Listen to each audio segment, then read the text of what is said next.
the good of thy church, and the safety, honor, and welfare of our people. All this we ask in the name of Jesus Christ, our most blessed Lord and Savior. Amen. Together, the Lord's Prayer. Our Father, who art in heaven, hallowed be thy name. Thy kingdom come. Thy will be done on earth as it is in heaven. Give us this day our daily bread, and forgive us our trespasses, as we forgive them that trespass against us. And lead us not into temptation, but deliver us from evil. For thine is the kingdom, the power, and the glory, forever and ever. Amen. And may the grace of our Lord Jesus Christ, and the love of God, and the fellowship of the Holy Spirit be with us all now and forevermore. Amen.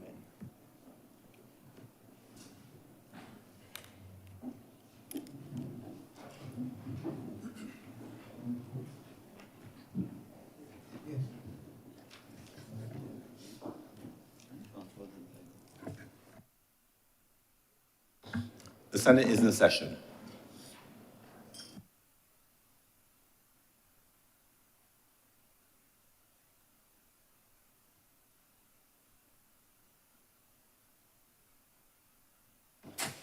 Messages from Her Excellency the President. I received a letter from Her Excellency the President of Barbados, dated February 5th, 2024, which reads as follows. Dear Mr. President, I shall be away from the island on duty leave during the period 6th to 8th February 2024. In accordance with the provisions of Section 33 of the Constitution, the Very Reverend Dr. Jeffrey Douglas Gibson will perform the functions of the office of the President during my absence. As the Honorable the Senate will not be meeting prior to my departure, it will not be possible for the usual formal message to be sent to your chamber. Will you, therefore, please bring my absence formally to the attention of the Honorable the Senate when next it meets? Yours faithfully, signed by Her Excellency the President of Barbados. Announcements by Your Honor. I received minutes of a meeting January 31st, 2024 to be deferred. Senator Cummins. Mr. President, I beg to move that the aforementioned minutes be deferred. The question is that the minutes of the meeting held on Wednesday, January 31st, 2024 be deferred. Honorable senators in favor, please say aye. Aye. Those against, please say no. The think the ayes have it. Those minutes are accordingly deferred. In terms of further announcements, last week I read a notice concerning the appointment of two senators. I indicated on that occasion that Senator the Honorable Chad Blackman was away attending to matters related to the state visit of the President of Senegal, and therefore was not able to join us in the last meeting. He is outside, and I'll ask you, Clerk of Parliament, to escort him to his seat, please.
Senator Blackman, it is with great pleasure I can almost say unfeigned pleasure that I welcome you to the Honorable the Senate. It is an ancient and honorable institution, and you are a young and vibrant man. And such contrasts are the stuff of which great stuff is made. I trust that you will enjoy your time in the Senate. It is that place from which we, as part of the Parliament, make a contribution, somewhat different place from the House of Assembly. I'm sure that you'll add to the richness of the debate which normally ensues from this chamber.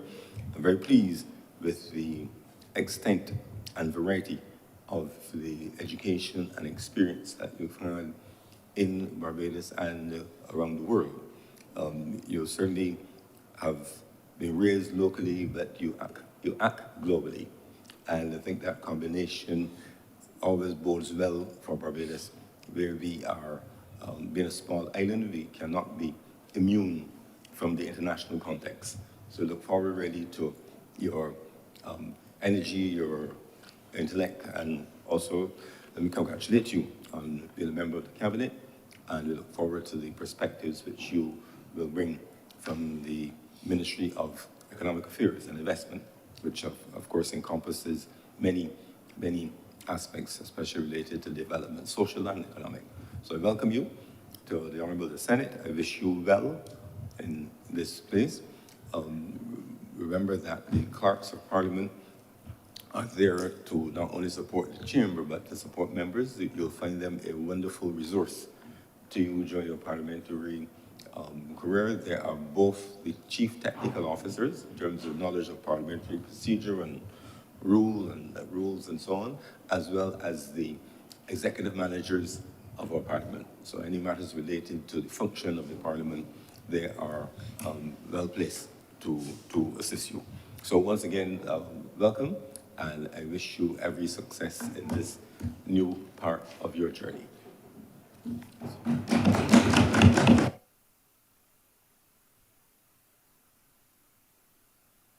Senator Blackman. Thank you very much. Thank you very much, Mr. President, Deputy President, fellow honorable members. It is certainly an honor for me to be here amongst you today. I am certainly cognizant of the moment in history in which we are here, and I first want to use the occasion to thank my God, Jesus, for the opportunity to be here, and equally, and with great humility, having accepted the offer to serve in both the Senate and the Cabinet from the Honorable Prime Minister of our country, Prime Minister Motley. I'm equally aware of the history in another aspect. In this House, and in this place in particular, a number of our historical and national titans would have fought fierce battle here in the interest not just of their respective parties, but in the interest of Barbadians. And therefore, me being here this morning, for me is of equal measure important for the articulation of the aspirations and views of fellow Barbadians, both today and those in the future to come. And therefore, I want to give my assurance to you and to colleagues here that my contributions invariably will be fervent or grounded in humility, honesty, and transparency. So thank you very much.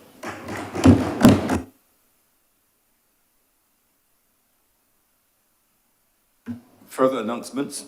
I have apologies for absence from Senator Tate, Senator Drakes, and Senator Malalu, and indications of late arrival from Senator Mr. Maynard.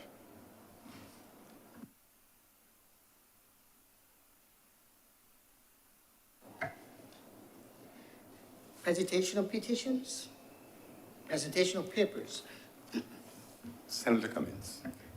Mr. President, I am commanded to lay the following documents: the Population and Housing Census Report of 2021, the 2022 Barbados Economic and Social Report.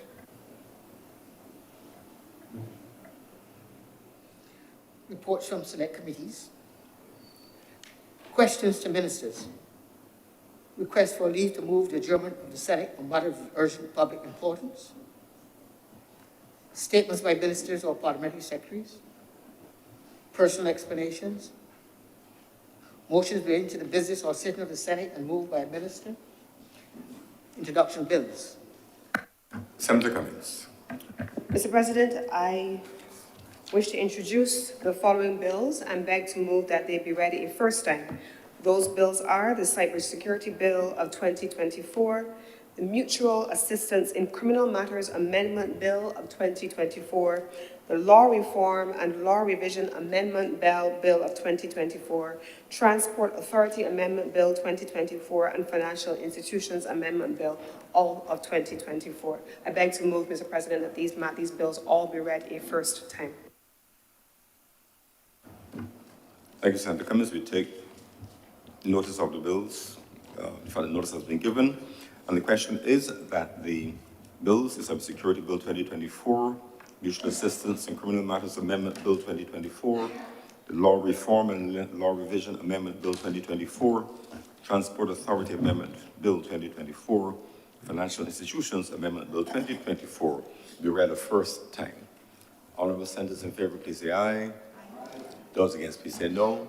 The things the ayes have it, those bills are accordingly read a first time. Public business. Public business is now the order of the day. Order number one, sir. Order number one, sir, in the name of the Honorable Leader of the Senate, to move the second reading of the African Export-Import Bank Bill 2024.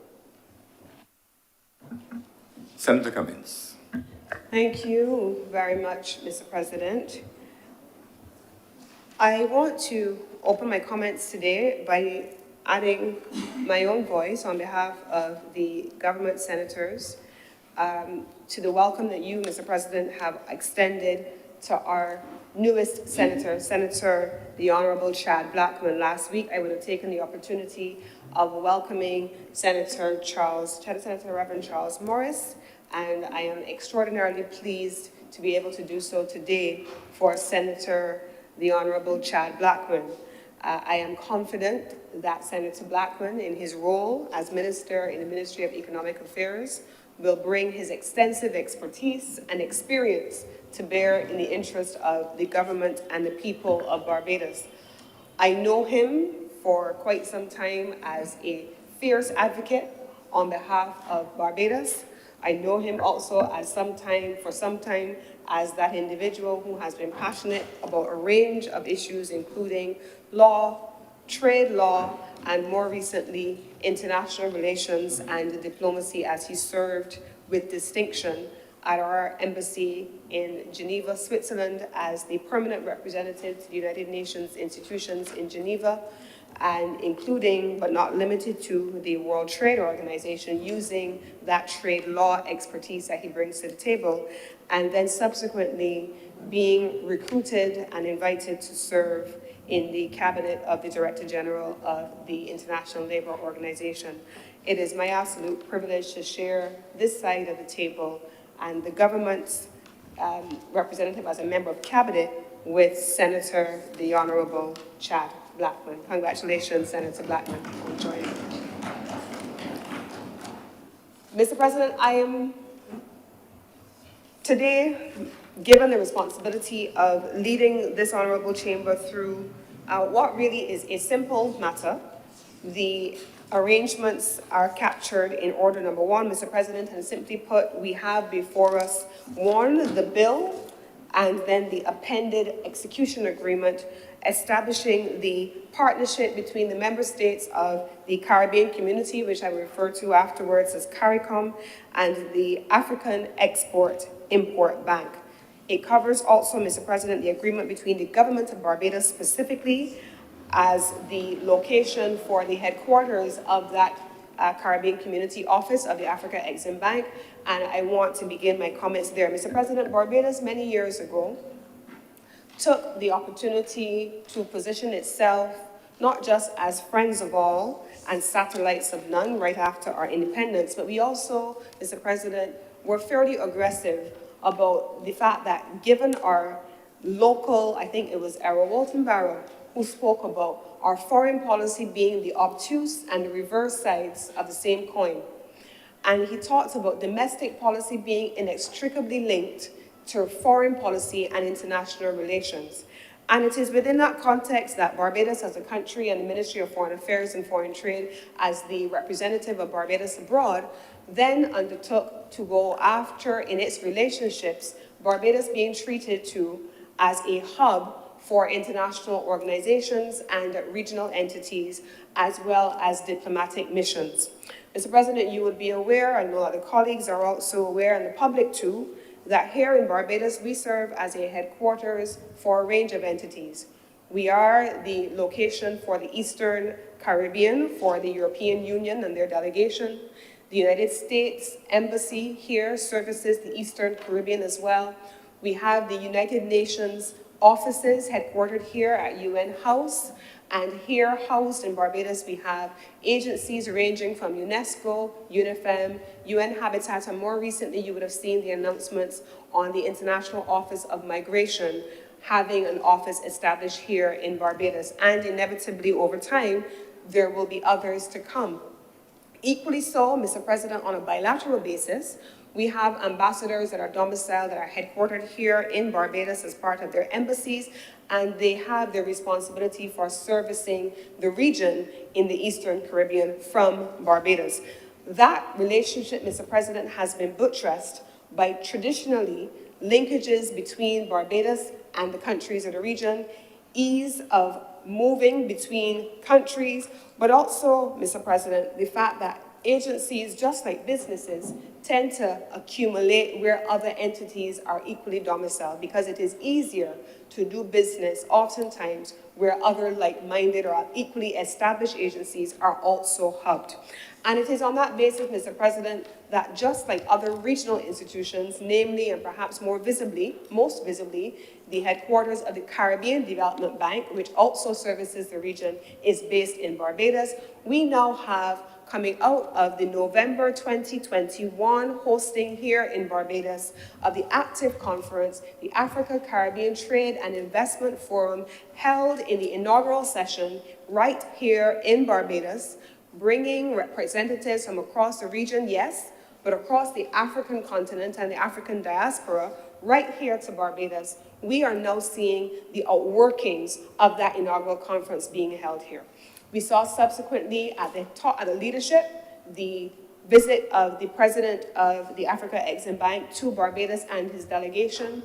We saw the opening of the office taking place very recently. We have seen the partnerships that are emerging, and there was a partnership signed in the margins of the headquarters being opened here in Barbados in 2023. An agreement at the time was signed with an Egyptian entity that came during the Active Conference, and they signed a partnership agreement at the time with Invest Barbados for the purpose of getting into new business of fish processing. And that is an interesting reality, Mr. President, and I was pleased to have had an opportunity to sit in the audience at the time and to see the outworkings of the work of the Invest Barbados team, the Export Barbados team, and the Ministry of Agriculture team. Mr. President, it was an interesting thing. In the opening ceremony of Active, the president of the Africa Exim Bank, President Arama, he spoke about the trading relationships between the CARICOM region, the Caribbean region more broadly, and the African continent. He talked about this burgeoning population that represented the 54 member countries of the African continent, and he talked about the fact that the import bill for African countries and for the African region as a whole did not comprise anything that was significant in volume, either in goods or in services from the Caribbean region. And in so doing, he used the example of the fact that many of our countries now, and certainly Prime Minister has, been speaking about the fact that Barbados and many of our other countries in the region, while there are small island developing states, there are simultaneously large ocean states. And in speaking about this expansive marine environment, the president of the Africa Exim Bank at the time spoke about how much fish the African continent imports from all over the world in other places, and I believe it was less than 0.02% of fish being imported from the region, despite the fact that the region has an abundant fish stock in a range of species. Coming out of that, there was an entity that was there. Evergreen is the name of the company, and they were present, and they got very excited because as they are headquartered out of Egypt, and I say all of these things because they signed a partnership agreement with the entity when the opening of the headquarters office was done last year, and this was publicly discussed. They were very enthused by what the president of the Africa Exim Bank said at the time, and they immediately made a beeline to the Minister of Agriculture at the time, and I found myself, along with the Minister of Agriculture at the time as Minister with responsibility for international transport, in a meeting with the Prime Minister, with this entity, Evergreen, to speak about fish processing and Barbados becoming a hub for that entity.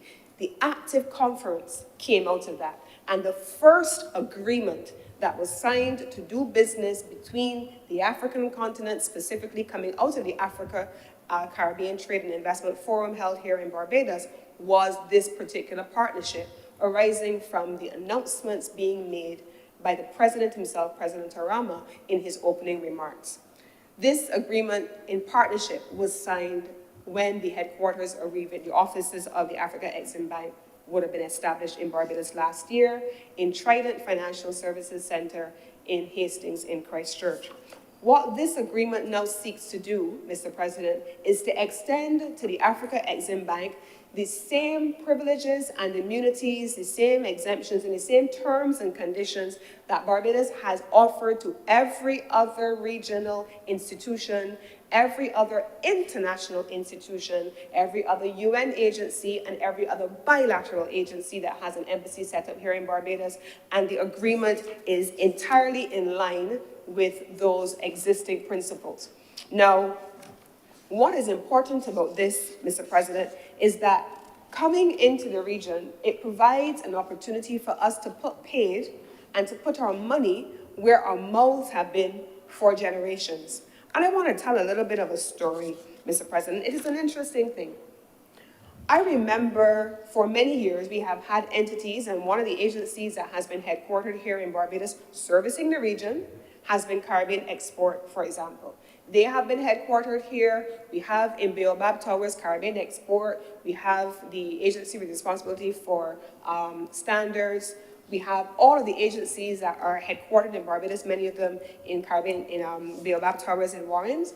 And I remember on more than one occasion, we found ourselves in situations where entities like the Caribbean Export Development Agency would be reaching throughout the region and finding entities in the business community that had an export ambition, that were interested in doing business with the rest of the world.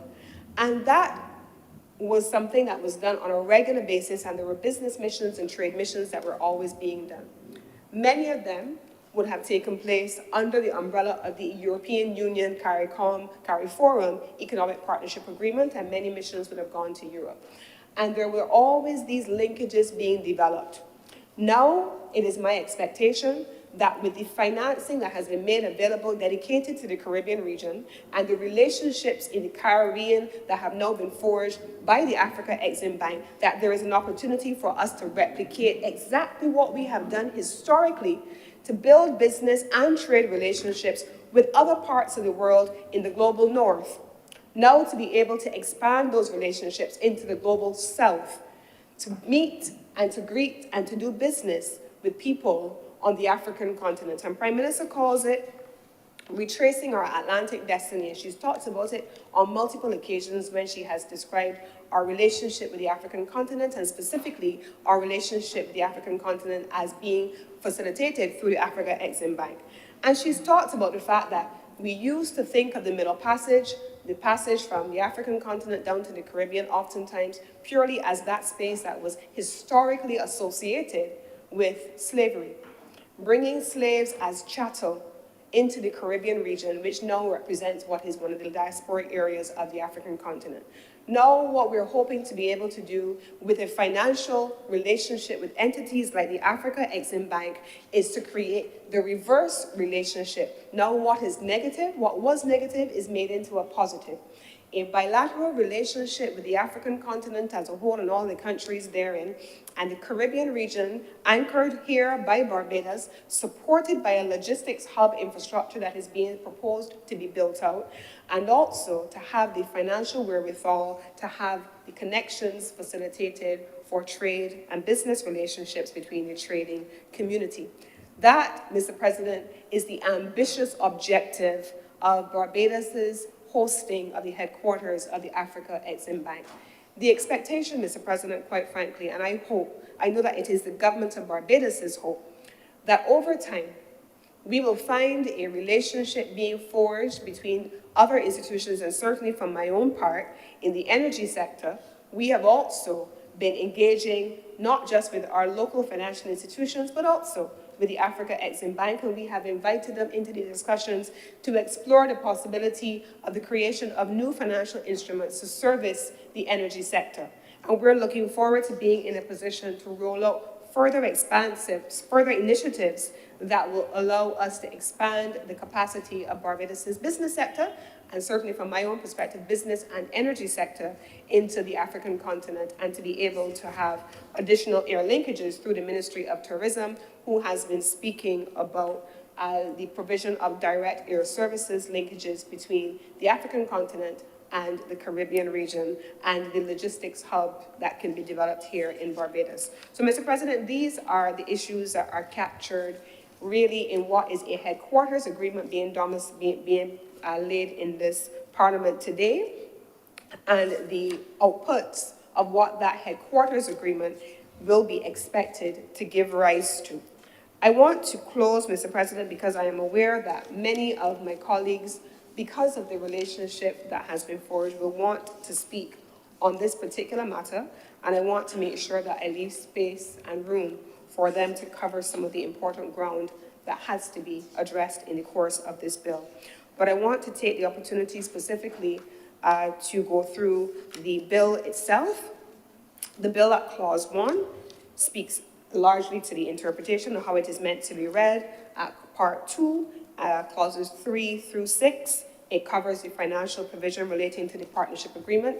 This is entirely consistent with what we would do for any other international organization that has been headquartered here in Barbados.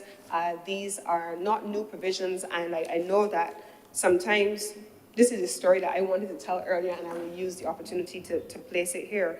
Mr. President, when I was recruited by the Commonwealth Secretariat, I believe in 2008, and I was preparing to leave Barbados and go to Kampala, Uganda, where I was based for 4 years. I remember having the occasion to speak with someone who was in government at the time, and I said to them, I'm leaving the Foreign Service on secondment. I'm going off to the Commonwealth Secretariat. And they got very, very excited. Oh, that's fantastic. That's great. I'm really happy for you. You're going to be well. You're going to enjoy it. And I then went on to qualify that I was being deployed in the field. Okay, so where are you going? And I said, I'm going to be based in Kampala, Uganda. You're going where? I will never forget. Excitement went to horror. I am going where? Western media has given us an impression of the African continent that has skewed our perspective. If I had said I was going to London to the headquarters of Commonwealth Secretariat, many would have been fine. It was fine when that was the thought. But when I qualified that I was going out into the field and I was going to an African country, it was very different. And what I experienced afterwards was that we've talked in terms of women and all kinds of rights, human rights in particular. We talk about inherent biases. There has been an inherent bias when talking about anything African. And so when I look at the provisions of Part 3 and Part 6, having come from the Foreign Service and started my own career in the Foreign Service for 10 years in the Ministry of Foreign Affairs and covering establishment and headquarters agreements, there is nothing that is dissimilar in this to that which we have afforded to the United Nations, Nothing that is dissimilar to what we have offered to any of our diplomatic embassies that have privileges and immunities extended to it under the regime of the Vienna Conventions. There's nothing in here that is different. But there will always be a conversation by some, because now we're talking about the Africa Exim Bank, and it is coming from the African continent, that somehow there's something odd about what is being done here. And I want to take the opportunity to make it very clear that Barbados has historically, where I started, attracted a large number of international, regional, and bilateral missions to be headquartered right here. And there is an established regime that has existed for generations, and that is what is now being afforded to our brothers and our sisters from the African continent as represented in the Africa Exim Bank Agreement. Part 3, Mr. President, therefore, it goes into speaking at clauses 7 through 11 about the arrangements governing the force of law, exemptions from the Immigration Act. As we all know, Mr. President, for example, when traveling through international airports, persons who come under the umbrella of privileges and immunities have a specific regime that is customary, as is the case when we ourselves are in a foreign nation as accredited diplomatic representatives. And Senator Blackman just recently would have returned from being based in Geneva and knows exactly what that means. And the schedule itself, at the first schedule, therefore covers the agreement and the location of the Caribbean Community Office of the bank. And then at the second schedule, it covers the agreement for partnership between the member states themselves and the Africa Exim Bank. This is the matter that is before the Honorable Chamber here at the Honorable in the Senate. And I wish to commend this matter to the honorable members and take the opportunity to congratulate the government of Barbados and the Africa Exim Bank for bringing us this far, for getting to a stage where a historical relationship between Africa and the Caribbean, which is based on our genes, based on our own history, can now be codified by way of an agreement captured between the Africa Exim Bank, headquartered in Cote d'Ivoire, with its headquartered offices in Cairo, Egypt, and with regional offices across the African continent, now establishing the very first office in the Caribbean, right here in Barbados. I think this is a moment of which we can be very proud to be a part of this process. And with these few words, Mr. President, I beg to move that this bill be read a second time. Thank you, Senator Cummins. Speakers? Senator Dr. Brathwaite.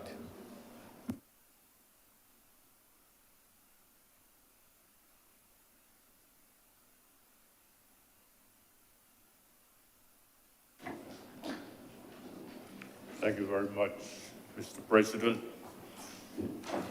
I too would like to take the opportunity to welcome our new senator. In fact, our new senators.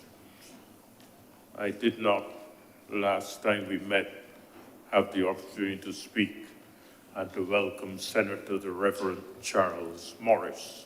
I welcome you to this, sir. I also take the opportunity to welcome Senator Chad Blackman, who has left the chamber. I welcome you in your capacity as joining this honorable chamber, and I wish you well in your sojourn with us. Mr. President, let me thank you for recognizing me and therefore giving me the opportunity to say a few words on the important bill which has been brought to this honorable chamber. Mr. President, the bill that has been brought to this chamber is of great historical importance.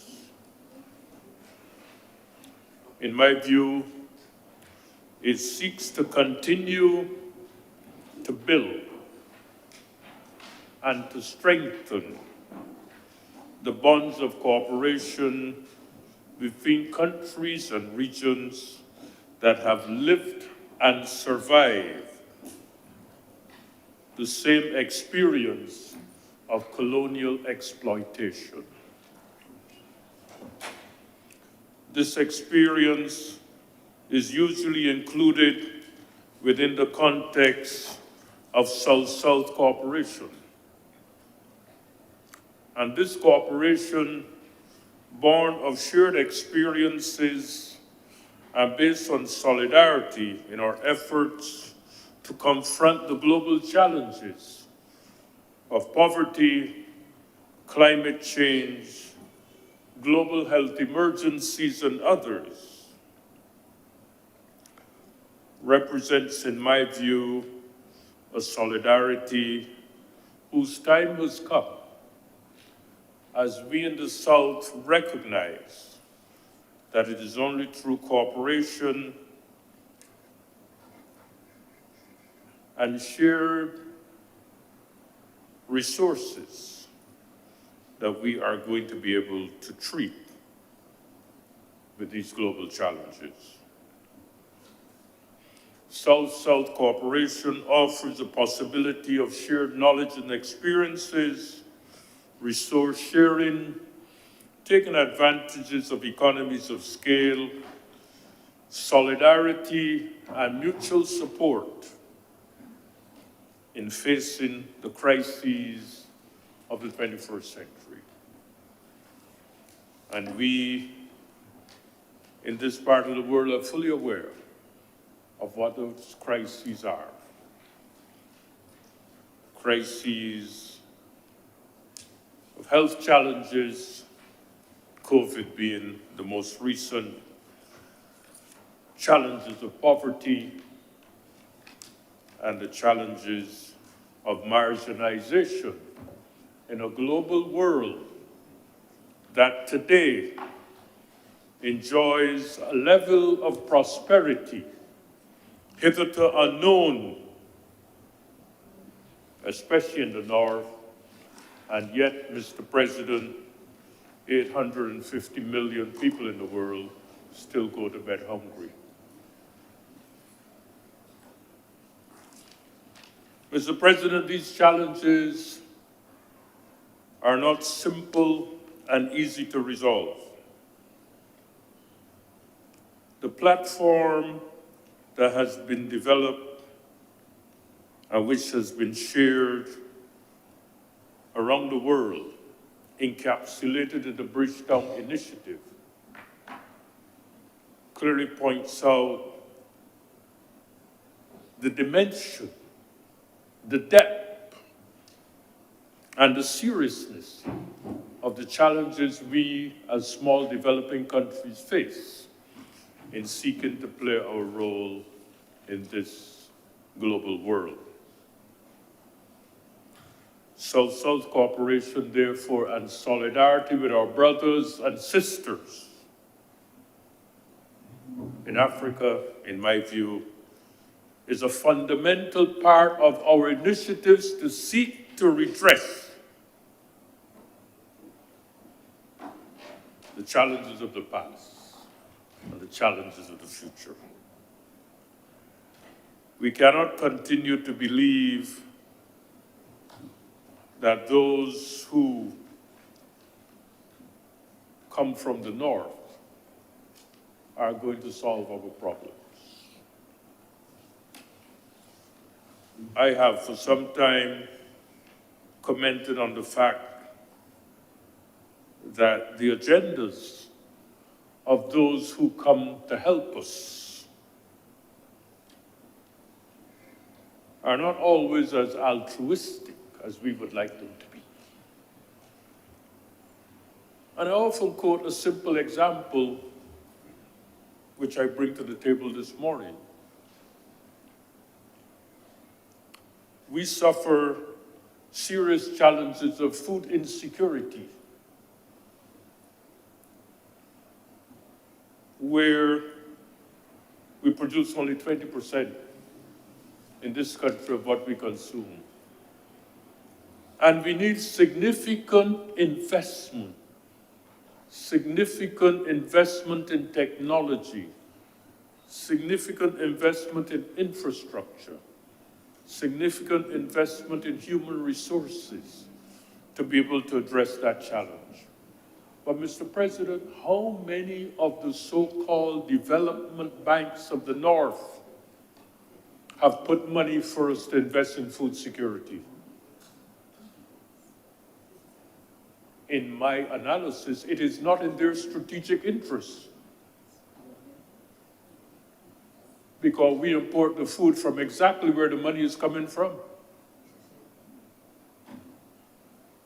So if it is true that you are making money from a mechanism which you have exploited all these years, I see it as difficult for you to say, well, we're going to put money to solve that problem because we're benefiting from it, so leave it as it is. In saying that, Mr. President, I believe that South-South cooperation will help us to address some of these challenges, because those in the South will be better able to understand what we're talking about when we talk about the shared experiences of colonial exploitation, in a way that those in the North may not wish to understand or prefer not to understand, because it may be in their strategic interest to continue to do things in a kind of business as usual way.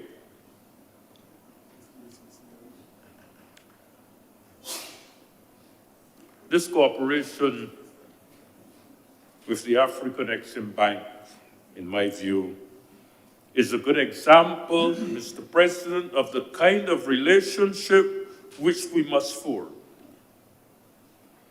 The bank's experience is different from those of the North. Working in a diverse continent of large countries, seeking to help them to achieve economic growth and economic development. The deep historical and cultural ties will benefit our regions, not only in terms of financial support, but cultural, technological, pharmaceutical, and other areas of cooperation. We have worked together as countries in the various international fora, such as the ACP, the Cotonou Agreement, and other agreements that we have signed and worked together. But now is the time for us to work together better on the ground, in our own space, in our own context, in our own reality, and begin to identify specific areas in which we can cooperate without depending on others to facilitate the cooperation. And this is important. I hope that the critical areas such as health and poverty alleviation will be given priority in our relationships. I hope that we can continue to preserve the meaning of development in our development initiatives. In my view, so many of the development banks seem to have forgotten that their role is development, and they become banks seeking to identify profits, seeking to identify how much money they're generating for the stakeholders, seeking to identify whether they are in line with global criteria of what a bank should be, and forgetting that they were set up as development banks, and therefore the emphasis should be on development. And Mr. Chairman, Mr. President, development is about people. I remember in a recent intervention, the Deputy President of the Senate, Honorable Liz Thompson, making that point. Development is about people, not about the criteria and the macroeconomic numbers, etc. It's about people and whether people are feeling the benefits of development. And I hope that this relationship will keep development as central to the cooperation. I will see people and their welfare as the outcomes of the work. Mr. President, not so long ago, the president of the bank gave the prestigious William Demas Memorial Lecture. And in that lecture, a number of very interesting points were made, some that we sometimes forget. This lecture was part of that discussion about cooperation between the bank and the Caribbean Development Bank. And I quote two paragraphs from that lecture. One that said, increased cooperation will entail the two regions, which share deep historical and cultural ties, working closely through their multilateral development banks, particularly in agriculture, creating linkages for the African Development Bank to help train and provide capacity for the younger generation of agricultural development. We must encourage our young people to realize that agriculture is not simply about subsistence farming.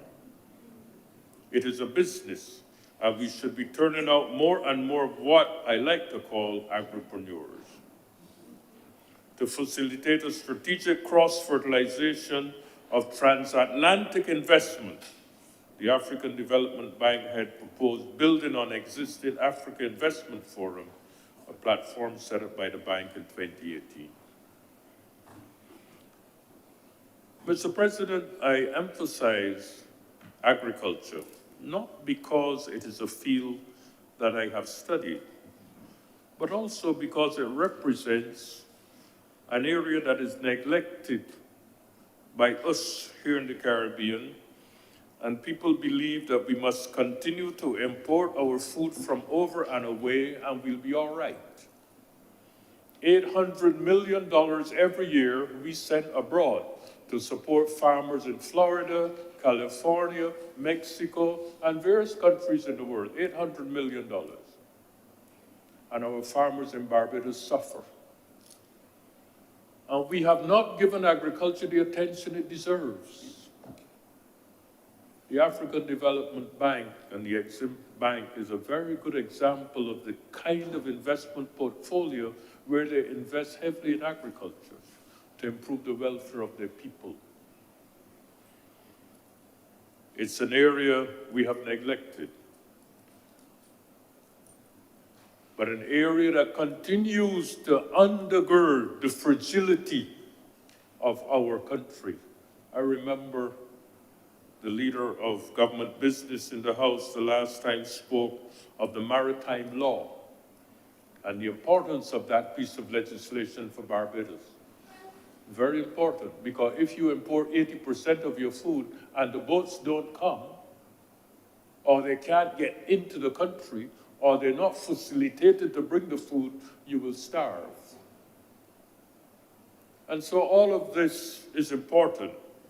And I would like to take this opportunity to congratulate the government, not only on that piece of legislation with respect to efficiency in promoting maritime legislation and maritime movements and all of that, but also with respect to this particular bill, which seeks to build a bridge of cooperation between ourselves and the African continent.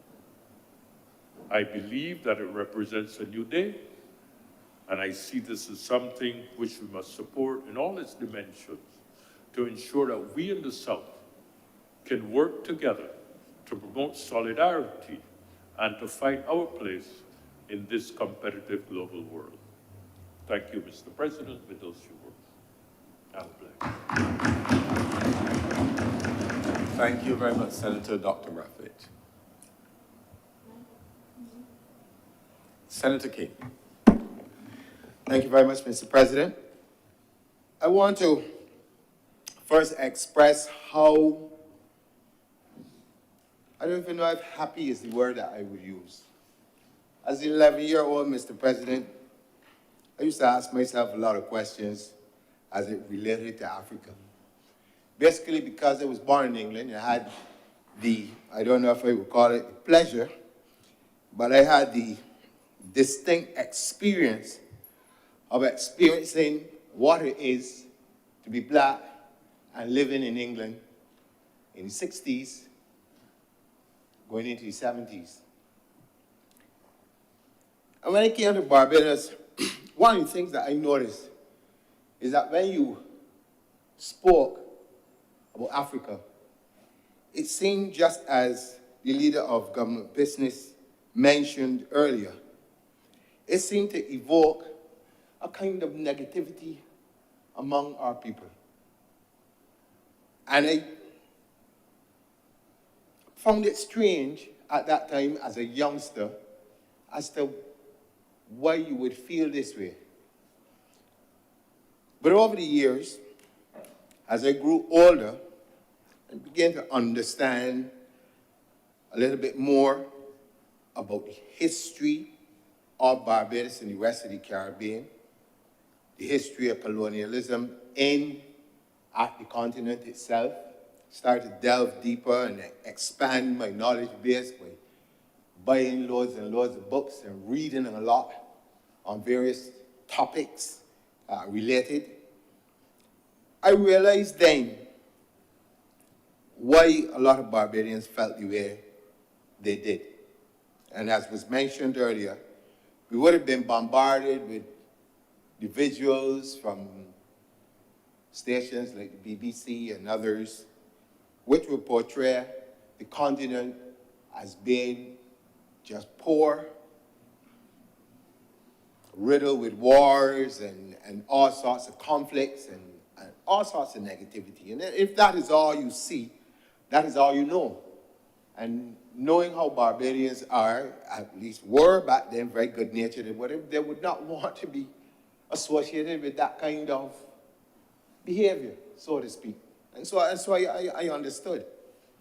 But I also understood that those of us who had the opportunity to be exposed to the other side also have a responsibility to enlighten those who did not at that time have the same thing, or who even today do not have that same experience. And Mr. President, I was fortunate to travel to the continent for the very first time. It was on my, as the people say, on my bucket list for a long time. And I had the opportunity to do so in 2020. And I can tell you that that experience alone cemented for me, I guess what I knew as a child, that something was missing from my experience as a person of African descent. And on touching that soil for the very first time, I fully understood what it was.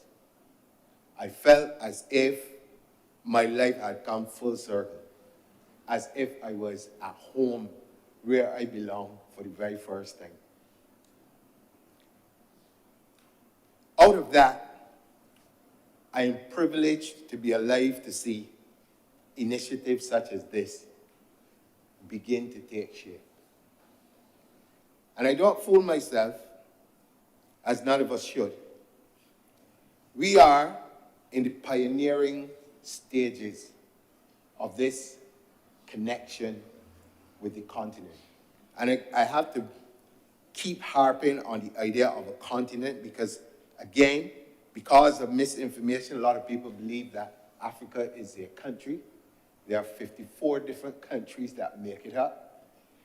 But also, from my own personal, again, experience and conversations with people on the continent, the African Union has made it clear that they are reaching out to the African diaspora in a different way.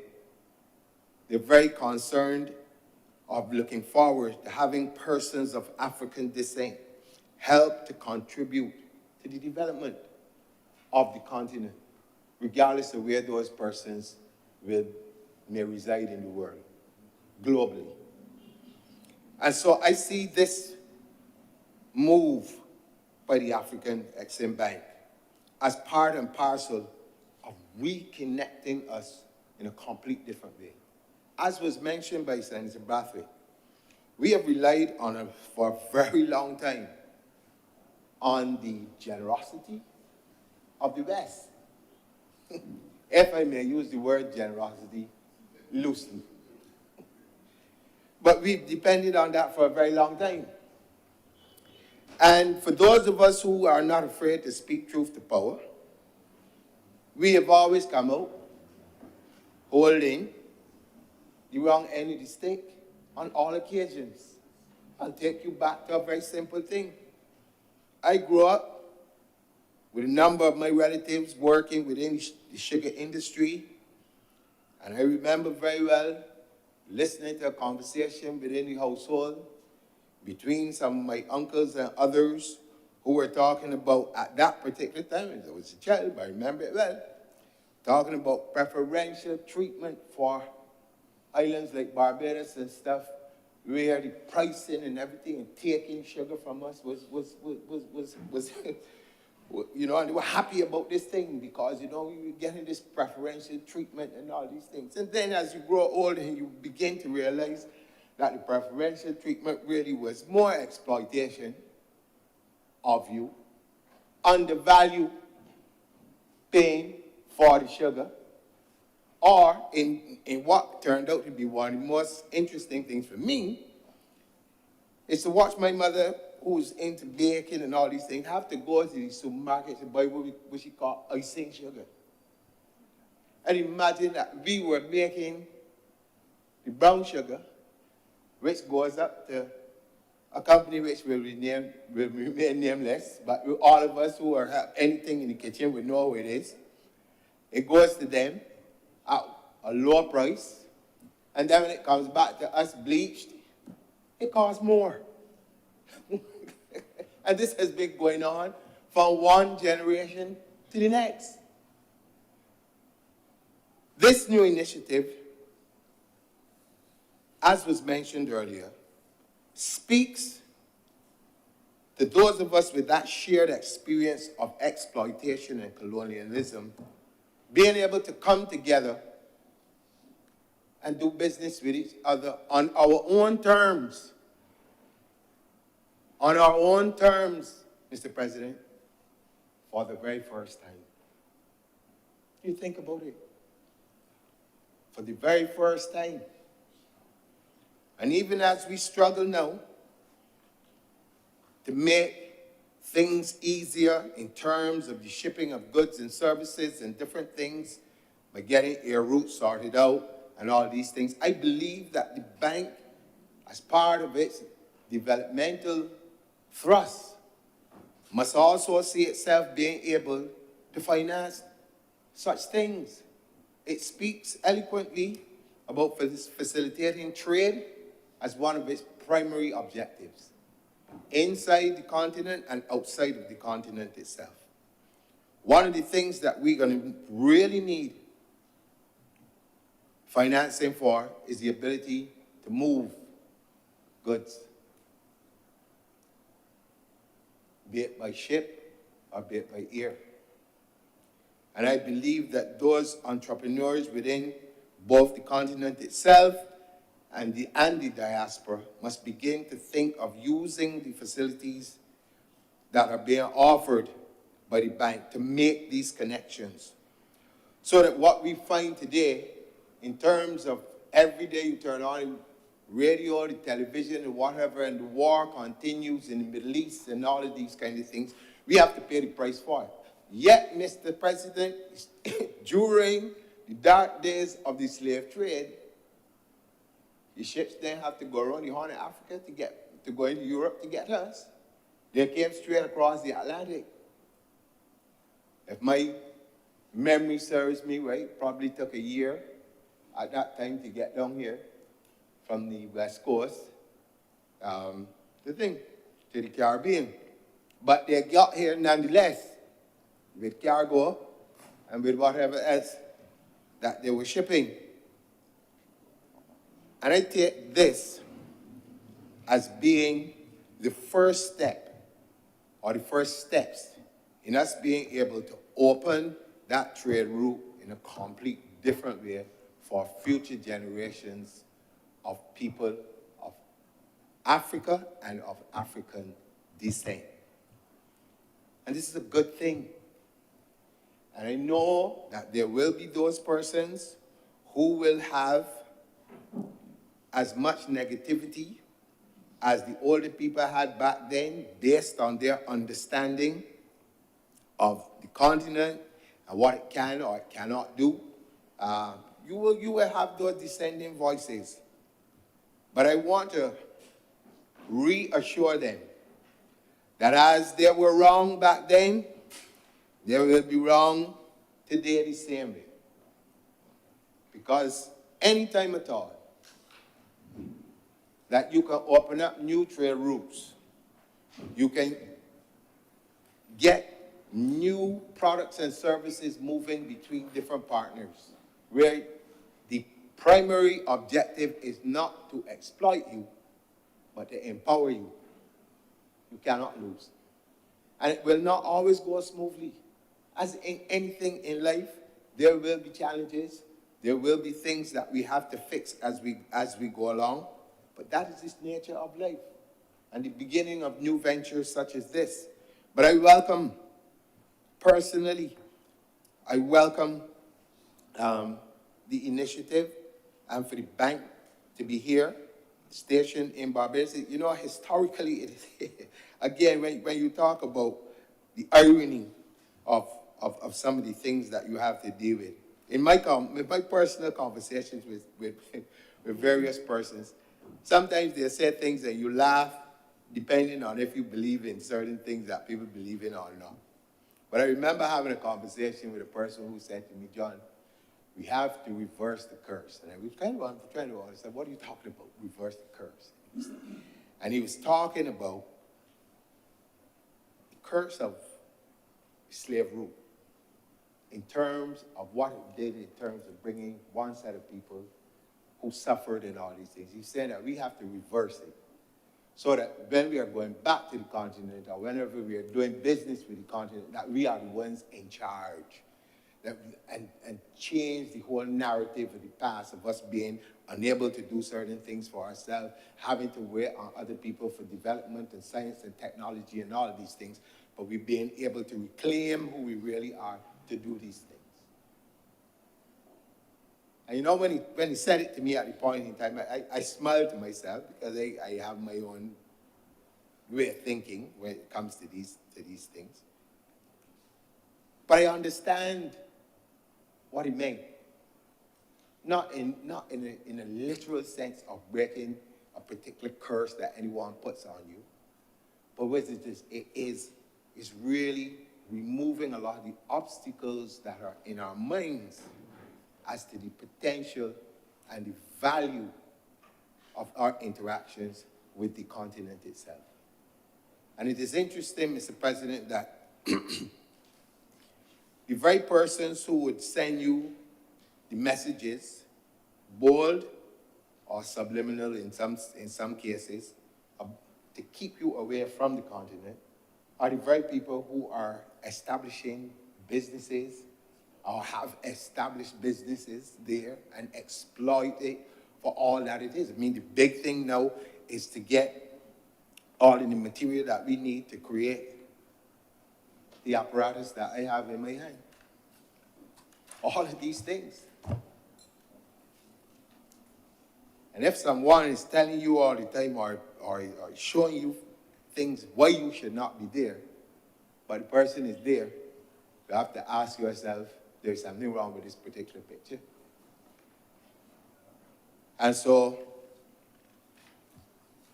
I want, again, to encourage entrepreneurs, especially our younger people,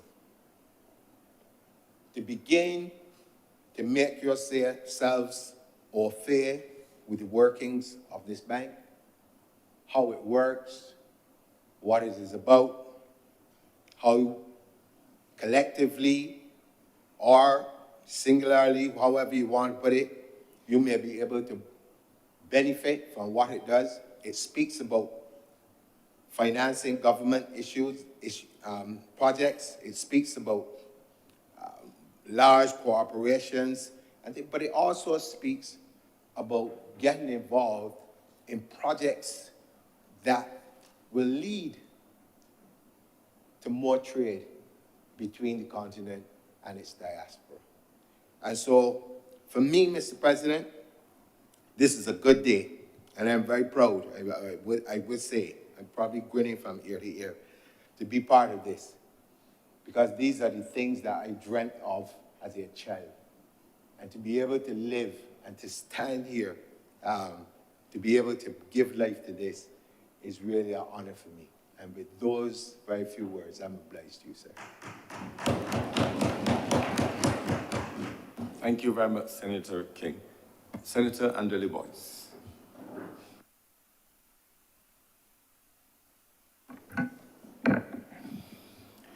Thank you, Mr. President, for recognizing me. Like many of the speakers before me, sir, all of the speakers before me, sir, I stand in support of the bill before us, sir.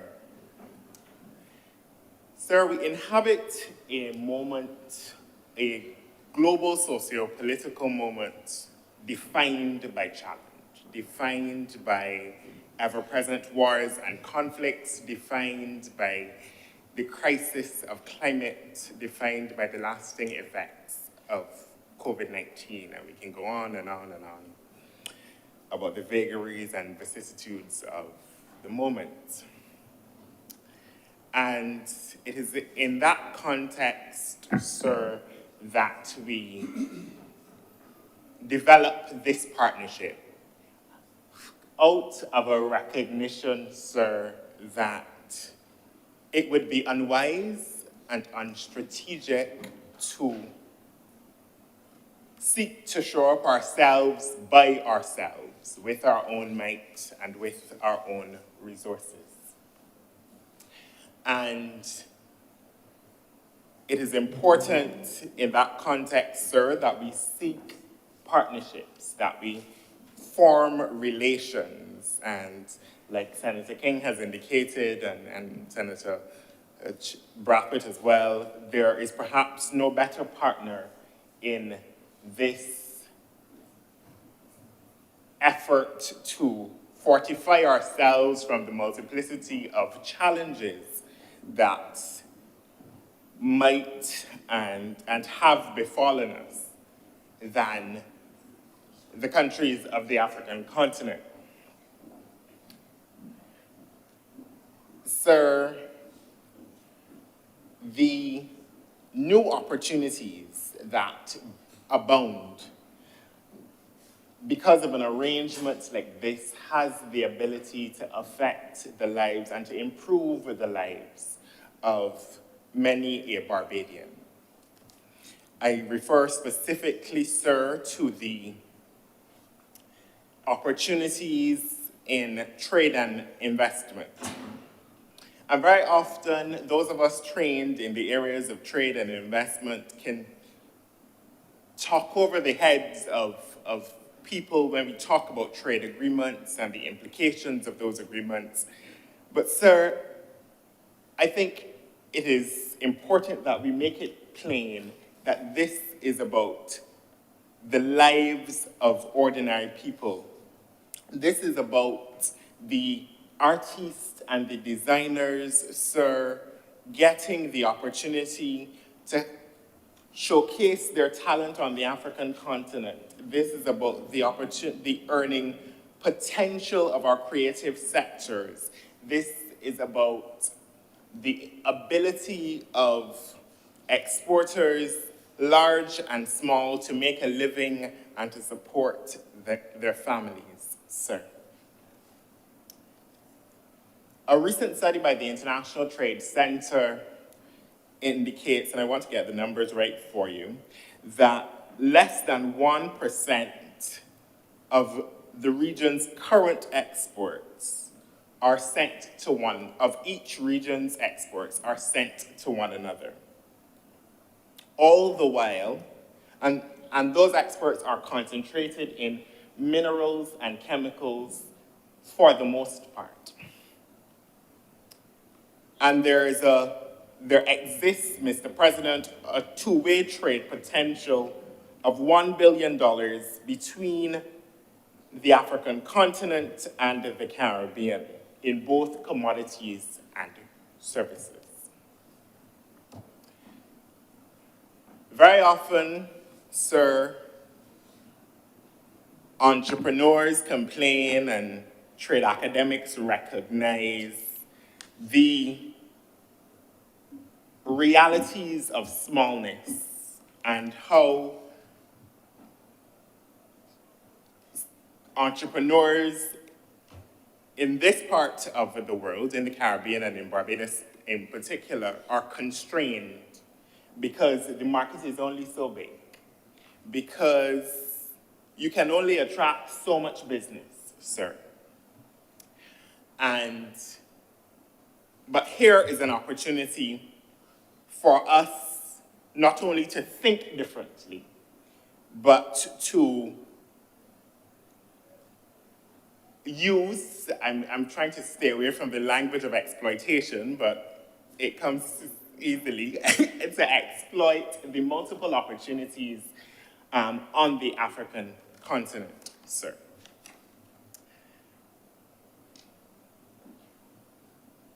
This bill that we consider today, the agreement that we consider today, also forms but part of the broader effort of the government to enhance relations with the African continent. We have seen over the last few years, certainly in since 2018, the establishment of missions on the African continent, sir, particularly in Kenya and in, I'm blanking on the other one, Ghana, thank you. And the establishment of air services agreements, sir, clearly part of the initial step of having traffic move between our shores and those countries, sir. The Honorable Senator King made the point about reshaping our destiny and about reshaping, more specifically, reshaping the narrative about the African continent. The experience on the African continent is as varied as anywhere else. There are economies, sir, that are in ascendancy. There are economies that are booming. There are opportunities abound, so that the traditional perception, the traditional and problematic perception of Africa as, dirt poor and to be shunned in the context of international relations, sir, is something that we should get away from. But it is also important, sir, to make the point that I think even arrangements like these can represent parts of the effort towards reparatory justice. And when I say that, I mean that while the claims against our former colonizers are legitimate and should be made with, as the young people say, with our full chest, that there's a role that we have as the descendants of the formerly enslaved to reshape realities as best we can, even while continuing the legitimate claims for reparatory justice. And I think that this arrangement, sir, is reflective of that thrust, and I certainly do hope to see it continue. Sir, the prospects of this Caribbean region, the prospects of Barbados, will only be made better through partnership with our brothers and sisters on the African continent. Sir, I began by saying that we're in a moment of challenge, and it often falls to those who stand in the midst of challenge to find an opportunity to turn it around and to make the best of the hand that they are given. And sir, I think that this arrangement represents just that, the ability to play the hand we've been given as best we can. And I certainly offer my support to the bill and to wish all of the initiatives towards broader relations and deeper interaction with the African continent all the very best. And with those few words, Mr. President, I thank you. Thank you very much, Senator Angeli Boyce. Senator the Reverend Canon Dr. Rogers. Thank you very much, Mr. President. I rise to just lend a few words to this bill that is before us. Not that I have anything stellar to add to what the previous senators have said, but just that I think that it would be a grave omission not to say anything. The bill today has two goals. First of all, to establish a partnership between the member states of the Caribbean community and the Afrexim Bank, Africa Export-Import Bank, and also for an agreement to have the bank stationed here in Barbados. When I first heard of this particular deal, sir, and read a bit of the bill that is before us, one line came to mind, a line from that Sam Cooke hit, "It's been a long time coming." It's been a long, long time coming. Yeah, I know a couple of those songs too, sir. I think we all know the historical perspective from which we approach this bill. The oppression of our people for hundreds of years having been uprooted from the continent. And I believe that this bill before us says a lot about the psychological development of our people, that the shackles have been removed.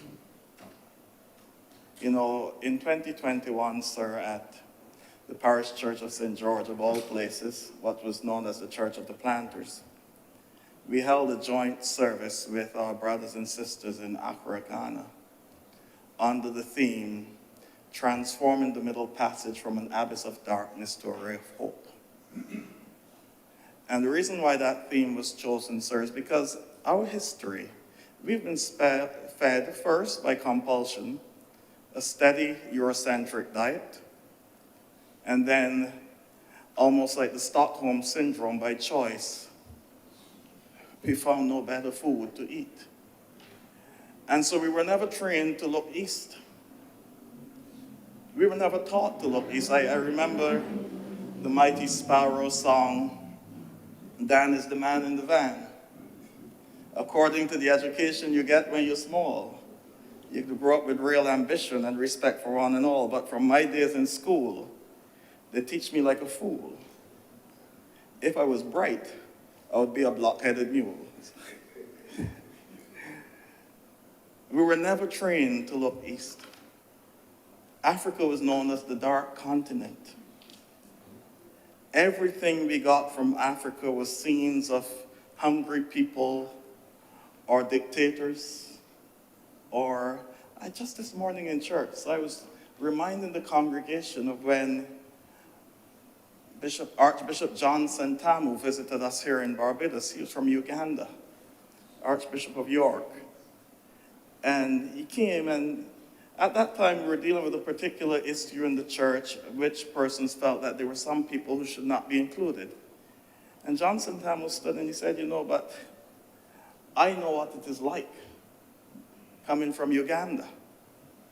I know how you're treated. And he said, I came into this church. And I always remind myself, it is Christ who calls us. And we must always remember, when you walk through that door, after Christ has called you in, just look over the door, because there's something written over it. And what is written over it is that you did not choose me. I chose you. It doesn't belong to us. I've said that to say, sir, that we were fed a steady diet, never to look to the continent. But thank God, the scales have been removed from our eyes. And this bill represents the desire of the Caribbean community, the people who are predominantly of African descent, who were uprooted centuries ago, whose ancestors were uprooted centuries ago, are now saying, we want to link our two homes. It is not the first time that this is not novel. It's been tried before. I think as we reflect on a bill such as this, we cannot help but evoke the name of Marcus Mosiah Garvey, who told us to look to the east and encourage people, let us go home.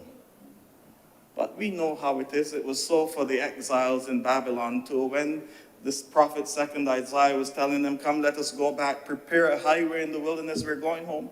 And not many people went. They were there, they were settled there. And we've been settled here. But now, through the gift of technology and travel, we can be both places. And so this bill, for me, speaks to the psychological development of our people.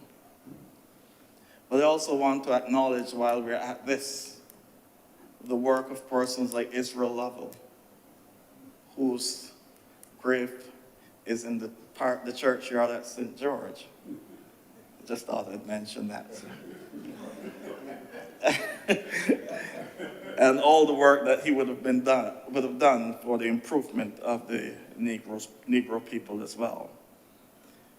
But the scales have been removed from our eyes. And I want to speak to this on a religious level as well, because just on Sunday in our diocese, through the initiative of our diocesan bishop, the Right Reverend Michael Maxwell, in the Diocese of Barbados, the first Sunday in February is recognized as African Awareness Sunday.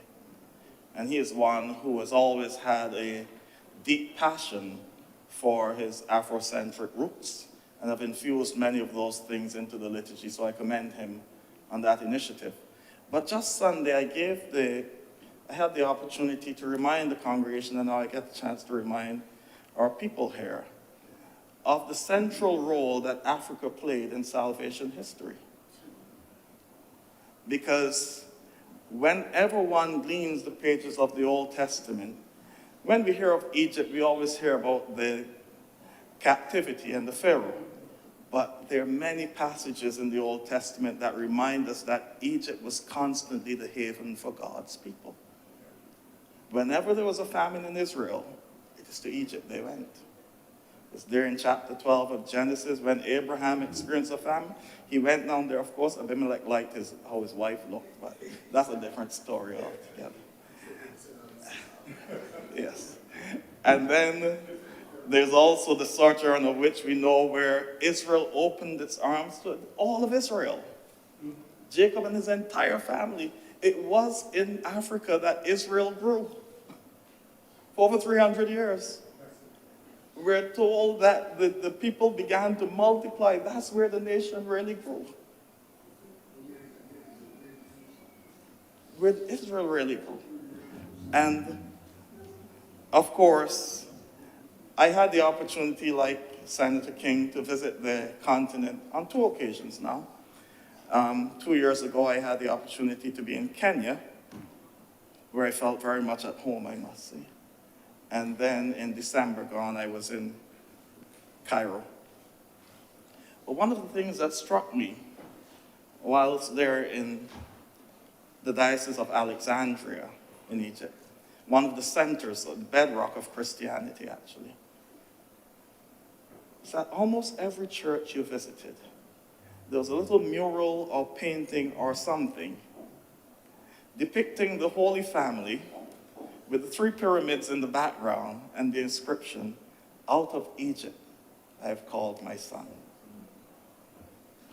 And I've highlighted that because long before Christianity reached Europe or anything, the light of God was present in Africa. When it could find no space in the darkness of its own territory because Herod wanted to kill the child, it is Egypt that opened its arms. And according to St. John's Gospel, Jesus was the true light that enlightens all people. So the light was present on the continent of Africa before it was anywhere else. And I claim that as a Christian person, as one of the great contributions of Africa to the world. But today, sir, this bill also gives me the opportunity to look at how the scales have fallen from our eyes when we look at the other side. I do not use terms like first world and third world, sir, neither do I use global north and global south, because those things have connotations. As I've said before, when you have a first world, and then after that is the third world, it tells you something. But though it was built on an economic basis, we know only too well that the people in those regions are characterized by those designations. And so when you talk of north and south, north is above south, I'm not touching that. I know what it means, but I'm not touching it. Because those things have a way of developing into other things. But it's also given the opportunity for us to look at what is happening on the other side and take the scales from our eyes as well. You know, for a long time we've been told to look west, look north, do not look east. We've bound ourselves up in these things. But wasn't this the side where in our own region in Central America, in Nicaragua, arms were being sold to 2 sides by the same entity? Aren't these the people where Iraq and Iran were fighting each other? And arms were being sold to the 2 sides by the same entity? Aren't these the people now who have supported a war, which is nothing short of genocide? And I'm speaking here as Senator John Rogers. Do not blame the government of Barbados for anything. I'm speaking as John Rogers, and you can deal with John Rogers on this. No, but you know, we speak in the chamber here, and it goes out as a single thing. What is happening, sir, and I'm raising it within this context. What is happening in Gaza, sir, is nothing short of genocide. Many persons who, without a trained ear, would not know what to listen for. On October 28th, the Prime Minister of Israel made a statement. where he said, this conflict with Hamas is a conflict against Amalek. That has serious implications, sir. Amalek, within the Jewish construct, is that nation which they believe attacked them on the way when they were coming out of Egypt and killed the stragglers who were at the back. And so in the book of Deuteronomy, chapter 25, 17 and following, it says, when you come into the land and you settle down, and you build your houses and so on, remember Amalek. Do not forget them. Wipe them off the face of the earth. Do not spare one. And the question for us and the world, that the world now has to confront, who is being seen as Hamas? Who is being seen as Amalek in this conflict? And I fear it is not just the few dissidents who carried out the attack in early October. I fear Amalek has become the people of Gaza. And so when will it end? Deuteronomy 25 tells us. Wipe them out. And I say that without any fear or favor. And so, when we look at this particular bill, I know that there'll be persons out there who are apprehensive about looking east. You'll hear talks about several things, negative things about Africa. But just look to where we've been looking all along. What caused the economic downturn in 2008? Greed and corruption, isn't it?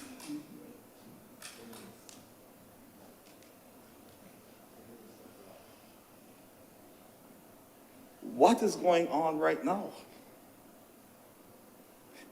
Congress is being bypassed and arms are being shipped all over the world.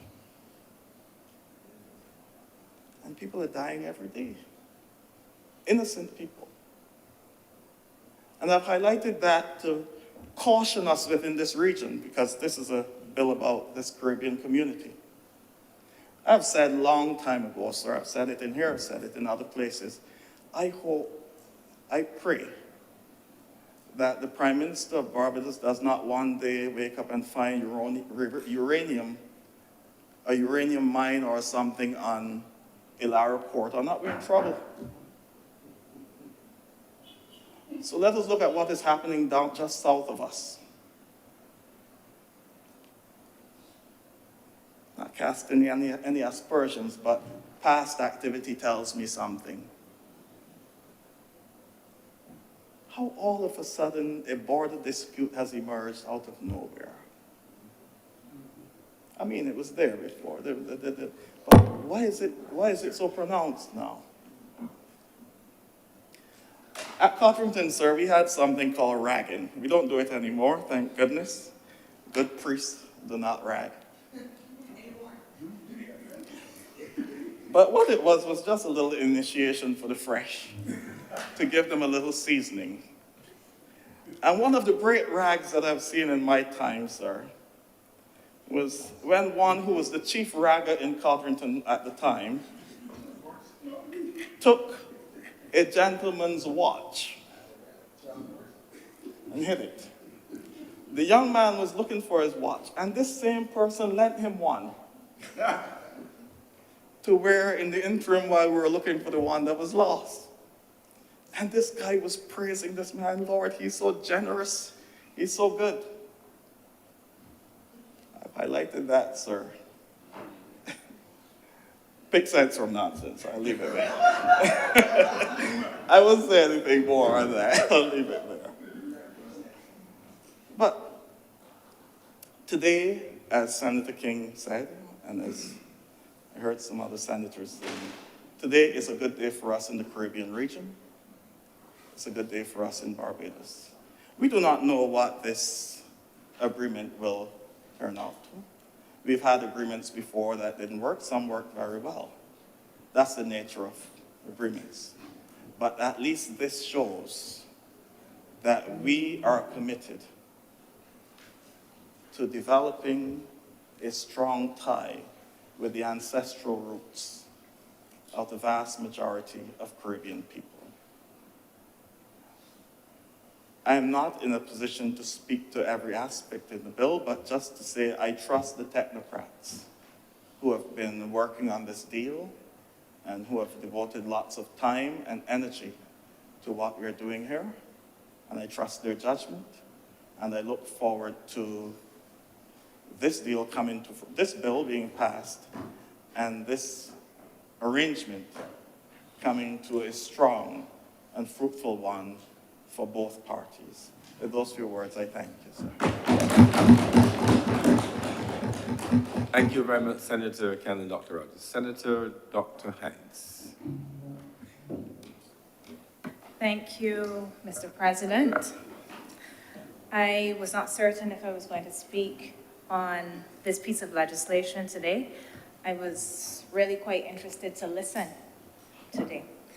And it has been wonderful to listen today. I want to start by saying that I am someone that has a very direct connection to Africa, having a parent born in Africa. My mother, she's Bajan, but she was born in Morocco and lived her first about 10 or so years in Morocco. So my personal experience is to know about at least Morocco, not the whole continent. And that is my experience from a child. I also had the pleasure of traveling to Ethiopia about 10 years ago. I went specifically to go to the African Union, and that was an experience. The African Union, this headquarters is massive. It's a massive building. And being there and being able to speak to persons who worked in the African Union, who are working towards a certain vision, was very revealing. It was also revealing to be in Ethiopia and to see the difference between what I grew up hearing and seeing on TV as a child about Ethiopia and then seeing Addis. That is an amazing place, an amazing place. There's a lot of poverty, there's a lot of what you've heard about as well, but it's a fascinating place with a lot of wealth in it.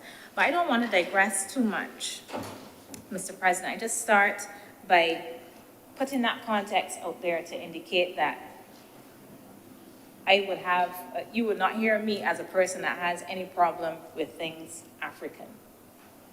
Because certainly that would be me having a problem with myself, which I do not.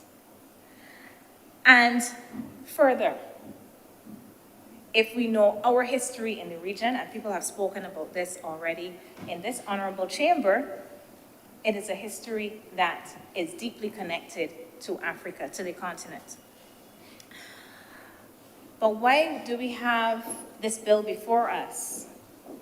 And I think there are reasons, and then there are reasons.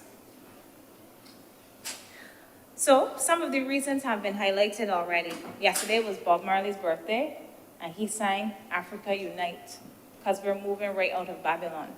So this is part of that. We are part of this sixth region in the African Union, which is the diaspora. And as such, we can conceptualize and frame ourselves as part of Africa, and therefore within the remit of what this bank, the African Export-Import Bank, covers. We can see ourselves in that way, even though we are located in the Caribbean, and we are not all of African descent, and we are not wholly of African descent either. But the majority of us in this place are, and this place, I mean Barbados, and even some of those who don't want to think that they are of some African descent. But we will leave that for another time. So there are reasons and there are reasons. We have the historical ties, this violent displacement that we all know of, the dehumanization of people of African descent through slavery. the alienation that we have faced from ourselves and from our history, so that we do not even know our names. We have names, but we don't know what our names may have been. We do not know our history, our true history and legacy. So this is a reason, and this is a noble reason. This is a noble reason. We have just remnants of our Africanness in some of the things that we do, the music that we have, that we make, the noises that we make, the fact that we stoops, some of the things that we eat. These are ways that this comes out. And I have to say, Mr. President, I had reason to stoops myself on receiving this legislation on Monday, around midday, for today, Wednesday. I don't want to sound like a stuck record, and I see that today that has been rectified, because we received an email already with the legislation laid today. So that is a useful correction, let's put it that way. And just to say how it costs us troops, but don't let me digress on that matter, because clearly this is an issue that is being rectified, so that we will be able to have more fulsome debate and the time to address these kinds of issues. So there are reasons, and then there are reasons. There's another reason I can think of, and unlike Senator Dr. Reverend Rogers, I don't mind using the word South. I like to use the word Global South, because it tells us about a power relationship as well. It's not something that I view as a negative connotation. It is something that I think tells us about power in the world system and how power is used. And it has been used by the people of the South towards their own ends. So I think that in this, yes, we can talk about our direct connection to Africa, to the continent. But South-South cooperation is something that, this is not new. This is the spirit of the Bandung Conference in 1955, rekindled, reignited. And that, I think, saying rekindled is not even accurate, although the flame was low, especially following the end of the Cold War, with the closure of some avenues, with countries going into recessions, having to seek the IMF, having to face some reversals with globalization, and the way in which there was a level of interconnectivity, so that globalization was a very uneven, and has been a very uneven process that often means westernization, but not just the West. We have looked east. We have looked east to China, and we have China in Barbados, and we have different partners that we have used. But we have not looked to a particular part of the Global South in a meaningful way, and this is a beginning or continuation, let us say, of this. This is a formalization, we can say, of other things that have occurred, such as the first Pan-African Conference in 1900, initiated and organized in large part by a Caribbean person, not from Barbados, from Trinidad. And here I am talking about Henry Sylvester Williams, to get the name correct. So we have had a part in South-South cooperation, in cooperation with Africa.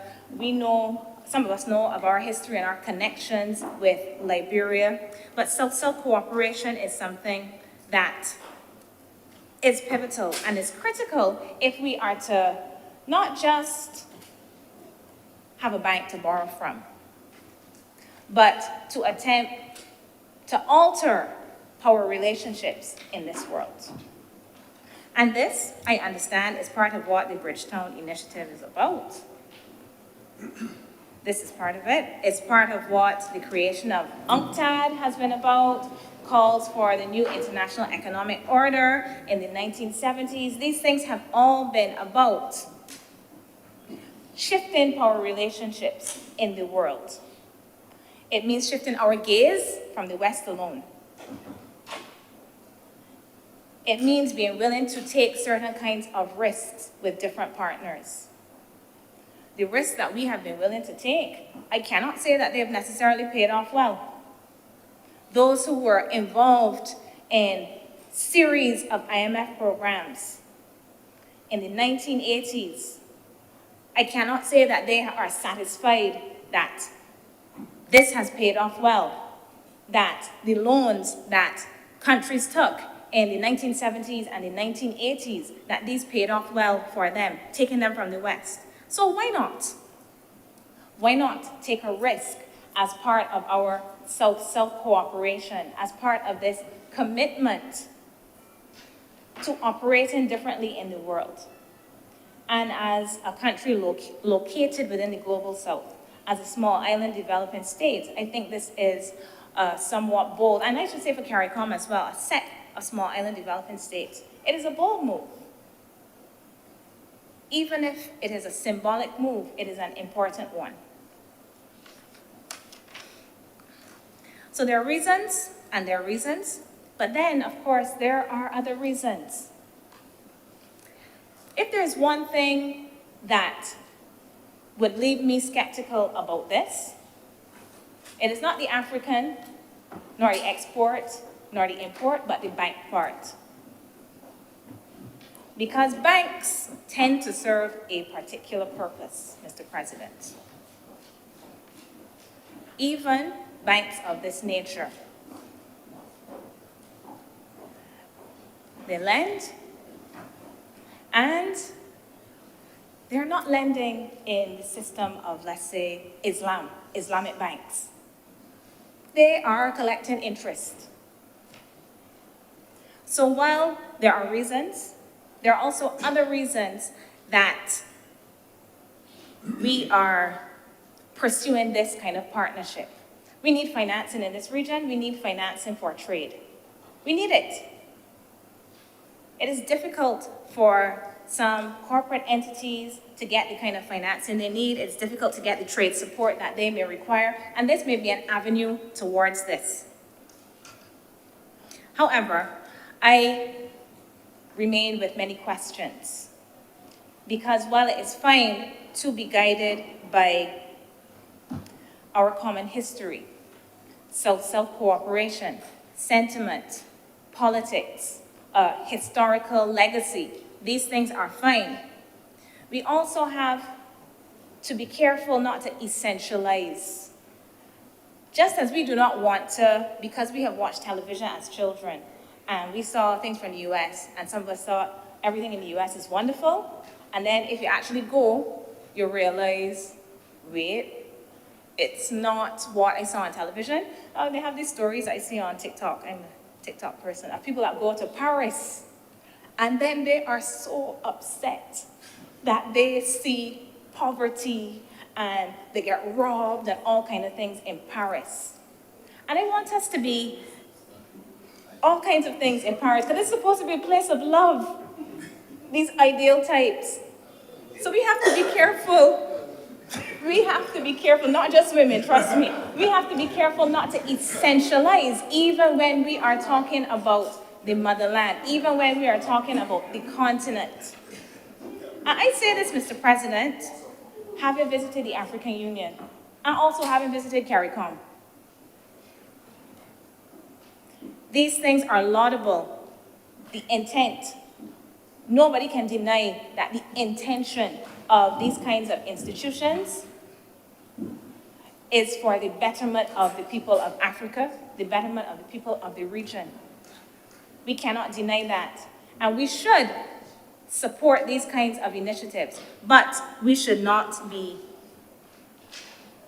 cloudy-eyed in looking at these relationships.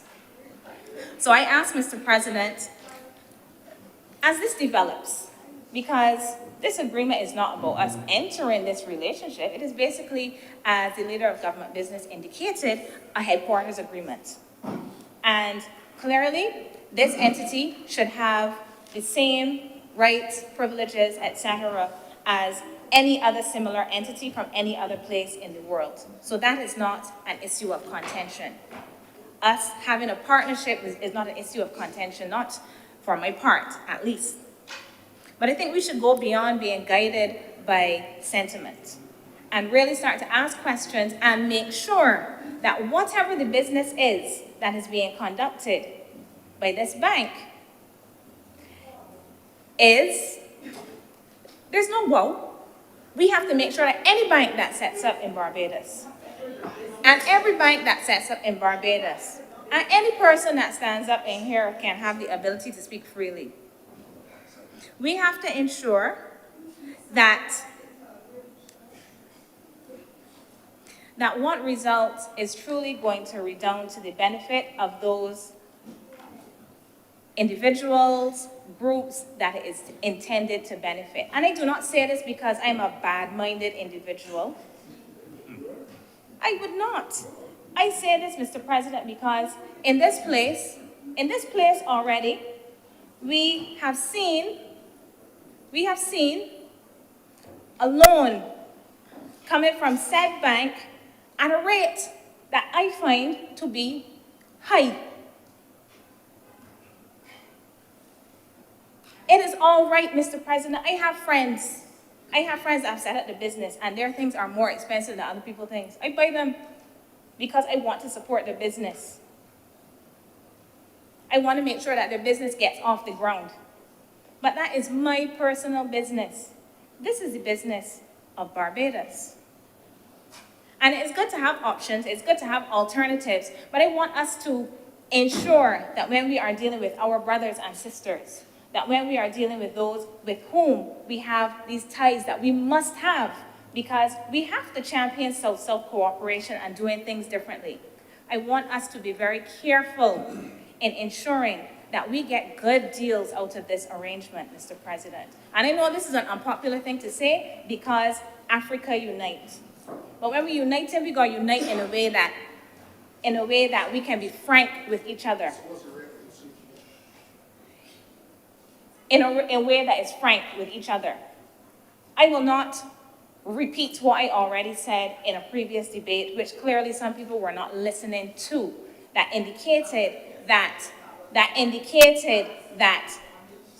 we could receive more favorable rates. That is not the point that I'm trying to make here. It is not the point that I'm trying to make here, Mr. President. The point that I am trying to make... Order, let the senator be heard, please. Senator. Proceed, Senator Haynes, please. The point, Mr. President, that I'm trying to make is that in all things, we must be careful and we must be on our guard always. Always. And, Mr. President, I am wholly supportive of this initiative. And this is the problem that I face. While being supportive of something, one has to be able to say, I support this, but listen, we have to be careful in what we are doing and be sure, just as we are sure with all of our other partners. I've heard people in Barbados, my students are very skeptical about arrangements that we enter with China. Why are they skeptical about arrangements that we enter with China? I ask them all the time, Mr. President, is this about the arrangement or is this about the fact that it is China and China is supposed to be some bad guy, not baddie in the way that young people say, bad guy, bad actor in the world system because of what we have been told? If that is the reason you are being skeptical, shelve your skepticism and actually look at the content of arrangements that we are entering with China. And the same way that I want for us as a people to look at the content of arrangements that we enter with the IDB, the IMF, with various Chinese entities, I say that we have to look at the content of what we enter. Although I have said that I am supportive of this, clearly there are some issues that one can't take because people have a critical eye, and that is fine. That is fine. Mr. President, as I've already said, I have no problem with the Africa part of this. I am talking about the business side of this arrangement. Because while it is important for us to be together as brothers and sisters, it is also important for us to be able to tell our brothers and sisters and talk to our brothers and sisters. Tell them what it is we're looking for. Talk to them to make sure that we are both on the same page, not just today, but as time goes on. Mr. President, I am wholly supportive of this arrangement, and I'm obliged to you. Thank you very much, Senator Dr. Hines. Senator Dr. Chantal Moranay. Okay. Oh, sorry. Senator Chad Blackman. Thank you, Mr. President. I rise to contribute to this debate, certainly my first debate in the chamber, and I want to join the members on the government side in supporting the bill. But to my mind, this bill is historic on many reasons and limbs, and therefore, as I speak to you this afternoon, I'll be going through with you why I'm supporting it, but also placing it in its broader domestic, regional, and international perspective on why it is important today that it is being done. And what are some of those reasons that come to mind? One, of course, goes without saying, is the deepening of relations between CARICOM and Africa. Second, and importantly, is the unlocking of the trade potential between our two regions. Thirdly, is the further unlocking of financial options for our region. And I pause here to make this point. This is a region that is precluded by its reality of being classified as either a high-income or middle-income region relative to GDP per capita matrices. And what does that mean for financing options? It means that because of the GDP per capita matrix set out by the institutions, for example, the World Bank, the IMF, the Bretton Woods institutions, our countries are therefore not in an ability to have the necessary concessional financing that we need for our development prospects. And therefore, an Afrexim bank, a bank based in Egypt, Cairo, being now domiciled not just in Barbados for Barbadians and for our country, but for the region to unlock its potential, whether it be in infrastructure, whether it be in areas of unlocking growth treated to climate change. We are now in a better position to have financing options to ensure that our development prospects can go forward. Fourthly, it is, and you've heard it before, it is truly a manifestation of South-South cooperation. Historically, we've always, or perhaps too often, only looked north with North-South cooperation. And being a former president of the G77 and China countries, I am very happy that in my first debate and in my first speech, I'm speaking on an issue that is a true manifestation of what South-South really means. And it allows for us also, this bill, to really have a frank and mature discussion in the third oldest parliament in the Commonwealth on the issue of repositioning Barbados as a jurisdiction, not just in the context of international banks, but international institutions, and placing Barbados as a logistics hub, a country that can host international conferences, a country that is already an international transport hub, and therefore having all the necessary ingredients to ensure that Barbados can project now and into the future as a place to do business, a place that is mature, a place that is well regulated, and a place that is open for the world to come and enjoy, but also have serious discussions on serious matters that will benefit generations to come. Now, as we reflect on our history, and we have a number of historians here, I look at my comrade Charles. This debate is taking place just 1 year shy of the 400th anniversary of when the British settled in Barbados and colonized us as a country. And therefore, in 2025, as we celebrate that 400th anniversary, and for us to be debating this now, at a time, and we step back, when they would have been here, no one in this room that looked like us could have occupied these chambers based on our color. And for us to know in the 399th year, coming full circle, in circumstances where Barbados, unfortunately, was the global headquarters of the British slave empire. And we can now have a bill that places for the benefit of CARICOM and Africa and the people to be able to build up their trade potential and their business potential is not only historic, but I think is one that is commendable and that we must really ensure that our people, not just in the Senate, but the people of Barbados and the people of CARICOM, to really understand the significance and the importance of it. And when you look at the fact that we are in our post-independence era, we are in the era of Republic Barbados, and then you also look at the fact that, and I heard the previous comments surrounding skepticism, and being the true Pan-Africanist that I am, being true to myself. The time has long passed, I don't want to say come, but the time has long passed for us to be skeptical of Africa.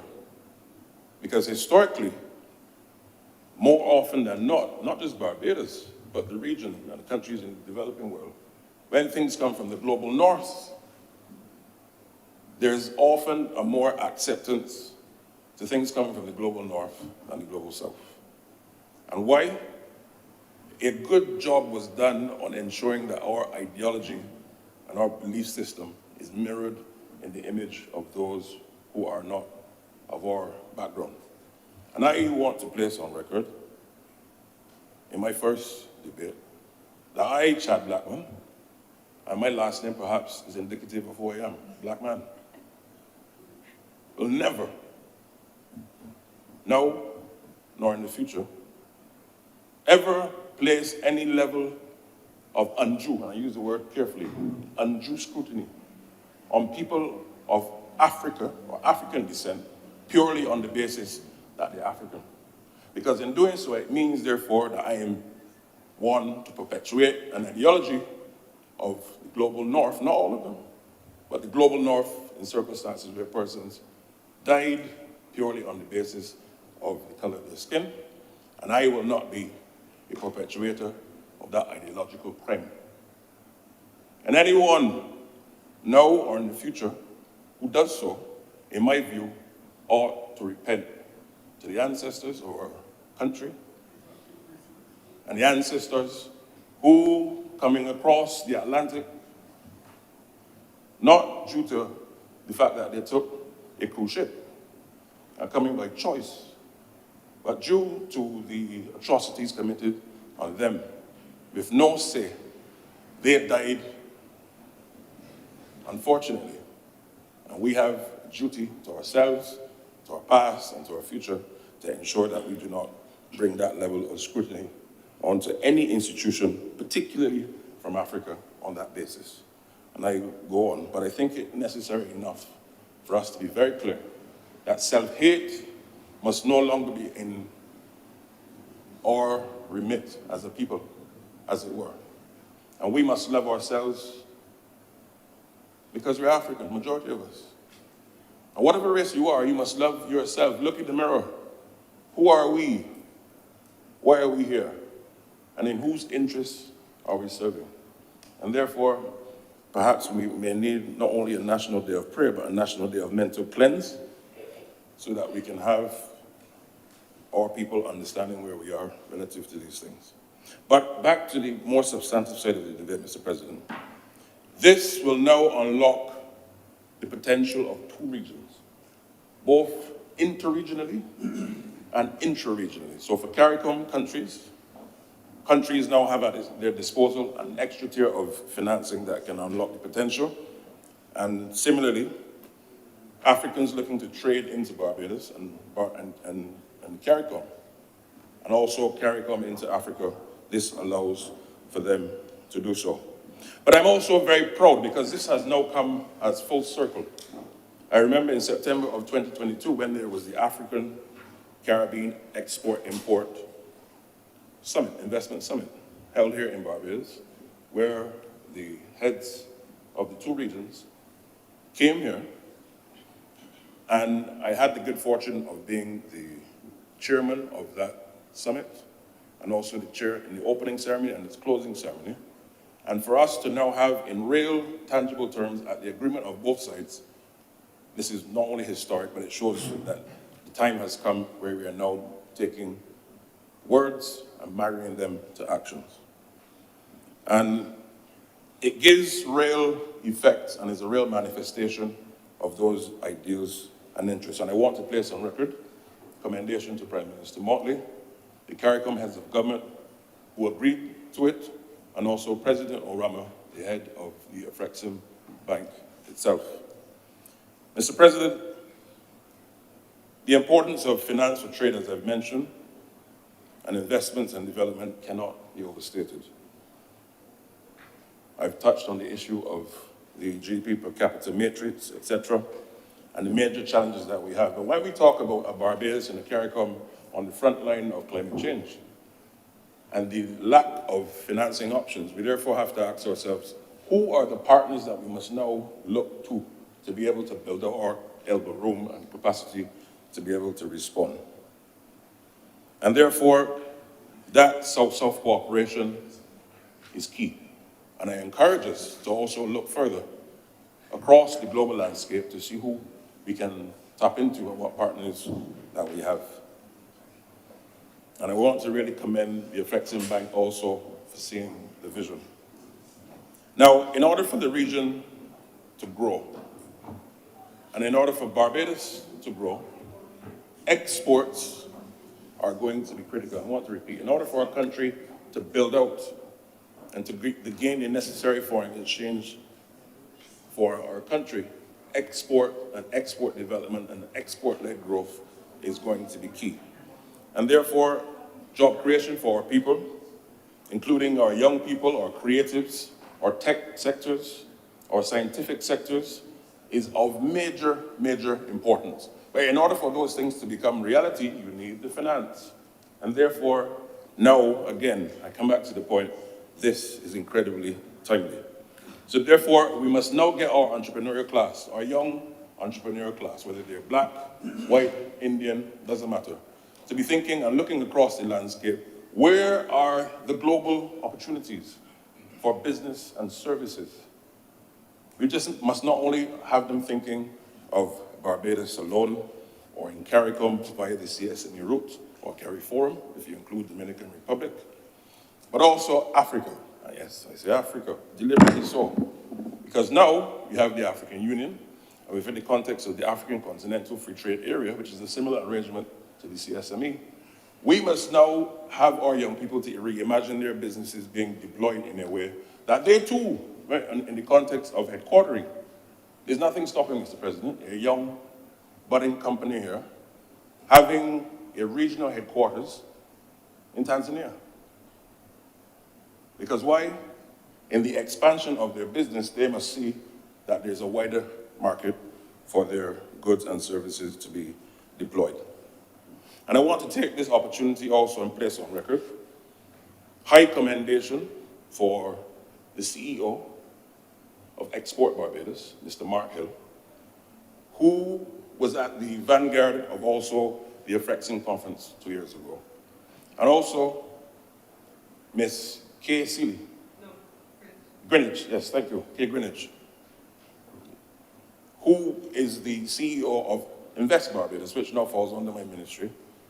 Both of them strong advocates for the deepening of relations with Africa, but not via sentiment. And there's no sentimentality about this, but true, clear financial and business relationships with Africa. And I want to commend them, but I also want to go further. We would have heard the governor's report of Central Bank last week talking about the 4.4% growth that we enjoyed between January and September last year. And he said very clearly, some of you should read the report if you haven't already, is that one of the things that will help us to leap forward as an economy, not just in the short and medium term, but long term, is a higher level of investment. And I can give you the assurance as the minister with responsibility for investment, working with Invest Barbados and our different ministries and partners, Barbados will go after aggressively but strategically in this year and the years to come, foreign investment that will redound to the benefit of Barbadians as well. And therefore, I encourage all of you to walk hand in hand with the government in that regard. Now, we've talked about the deepening of the relations, but what does that look like? In order for the country to be able to have in real time, every day, that deepening done in a strategic way, you have to have feet on the ground, boots on the ground, as they call it. And that is why, a few years ago, the administration took a decision to establish a diplomatic presence in the continent. And therefore, we now have diplomatic presence in Ghana and also in Kenya. And I think this was done at the time under Minister Walker, who was then Minister of Foreign Affairs and Foreign Trade. And therefore, as we look to build out, we also have to see how can we bring this into real expressions for our people. And what does that look like? We have a number of air service agreements with countries where that serves as the basis for airlines to have the framework to fly from one area to the next between Africa and the Caribbean. But it must go further. The leader of government business can attest that last week in consultations with Senegal, it was very clear that in order for those relationships to bear fruit for our business community and our people, also in tourism, there also has to be a promotion of the two regions taking place. Because in order for you to fill and have air capacity coming into Barbados and on the outward flights, there has to be a demand on the ground.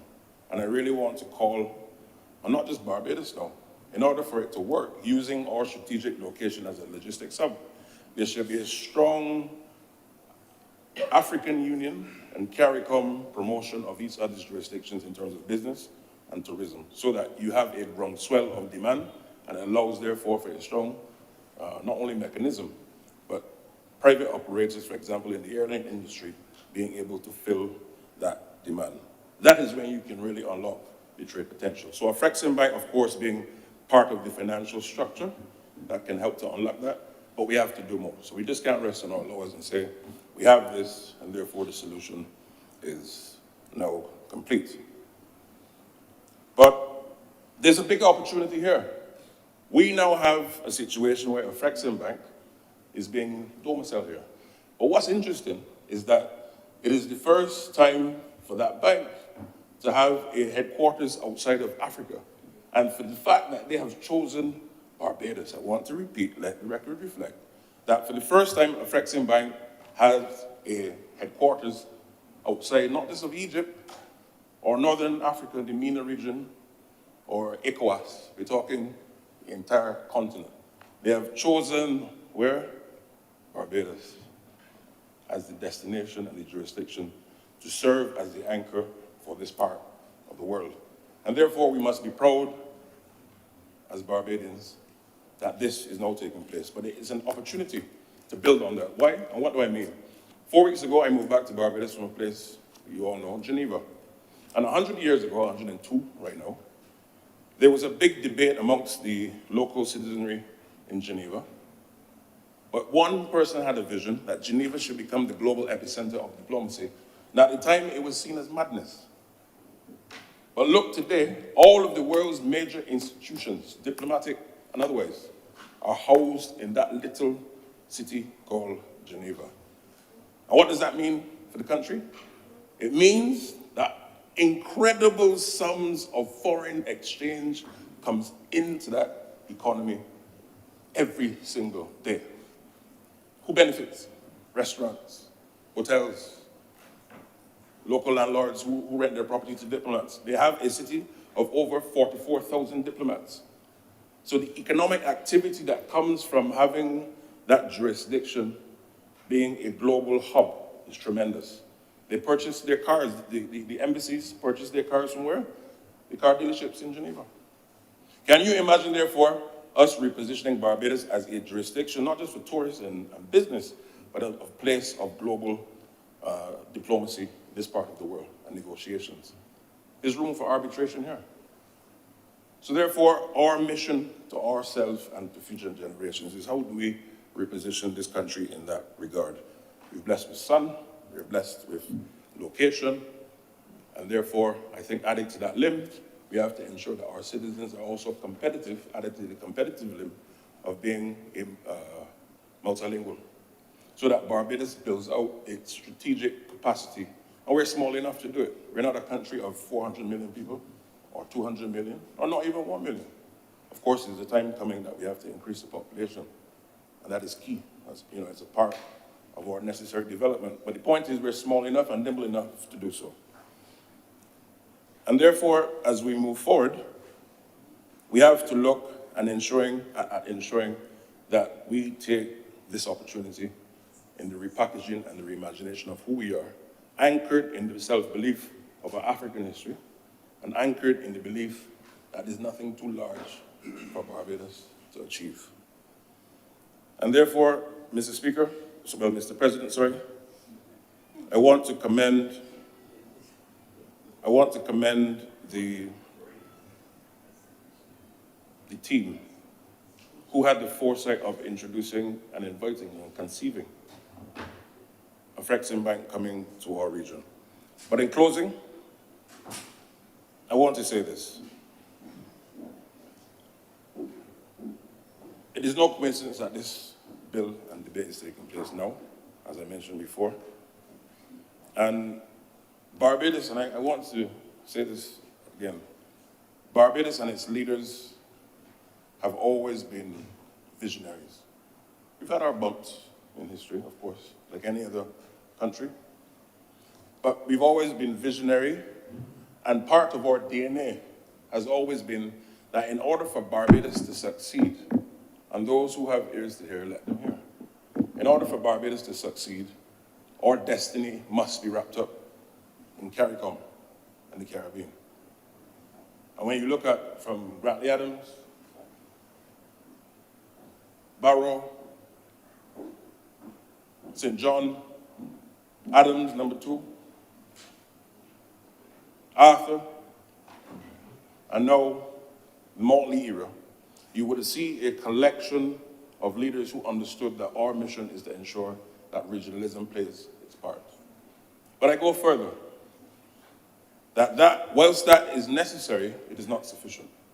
And therefore, the task of our generation has to be that in addition to having a strong regional / CARICOM development prospect wrapped up in Barbados and vice versa, we must now do so using that as an anchor, or a buoy as it were, with views and eyes on Africa.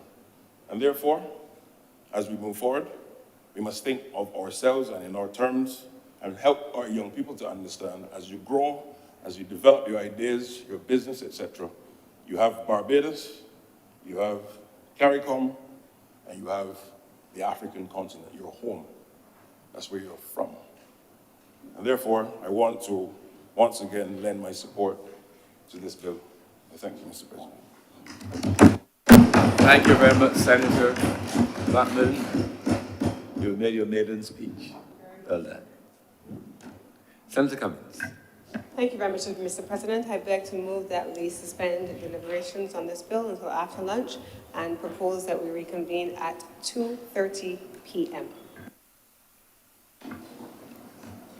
The question is that this sitting be suspended until 2:30 p.m. today. Honorable senators in favor, please say aye. Aye. Those against, please say no. The ayes have it. The sitting is suspended until 2:30 p.m. today.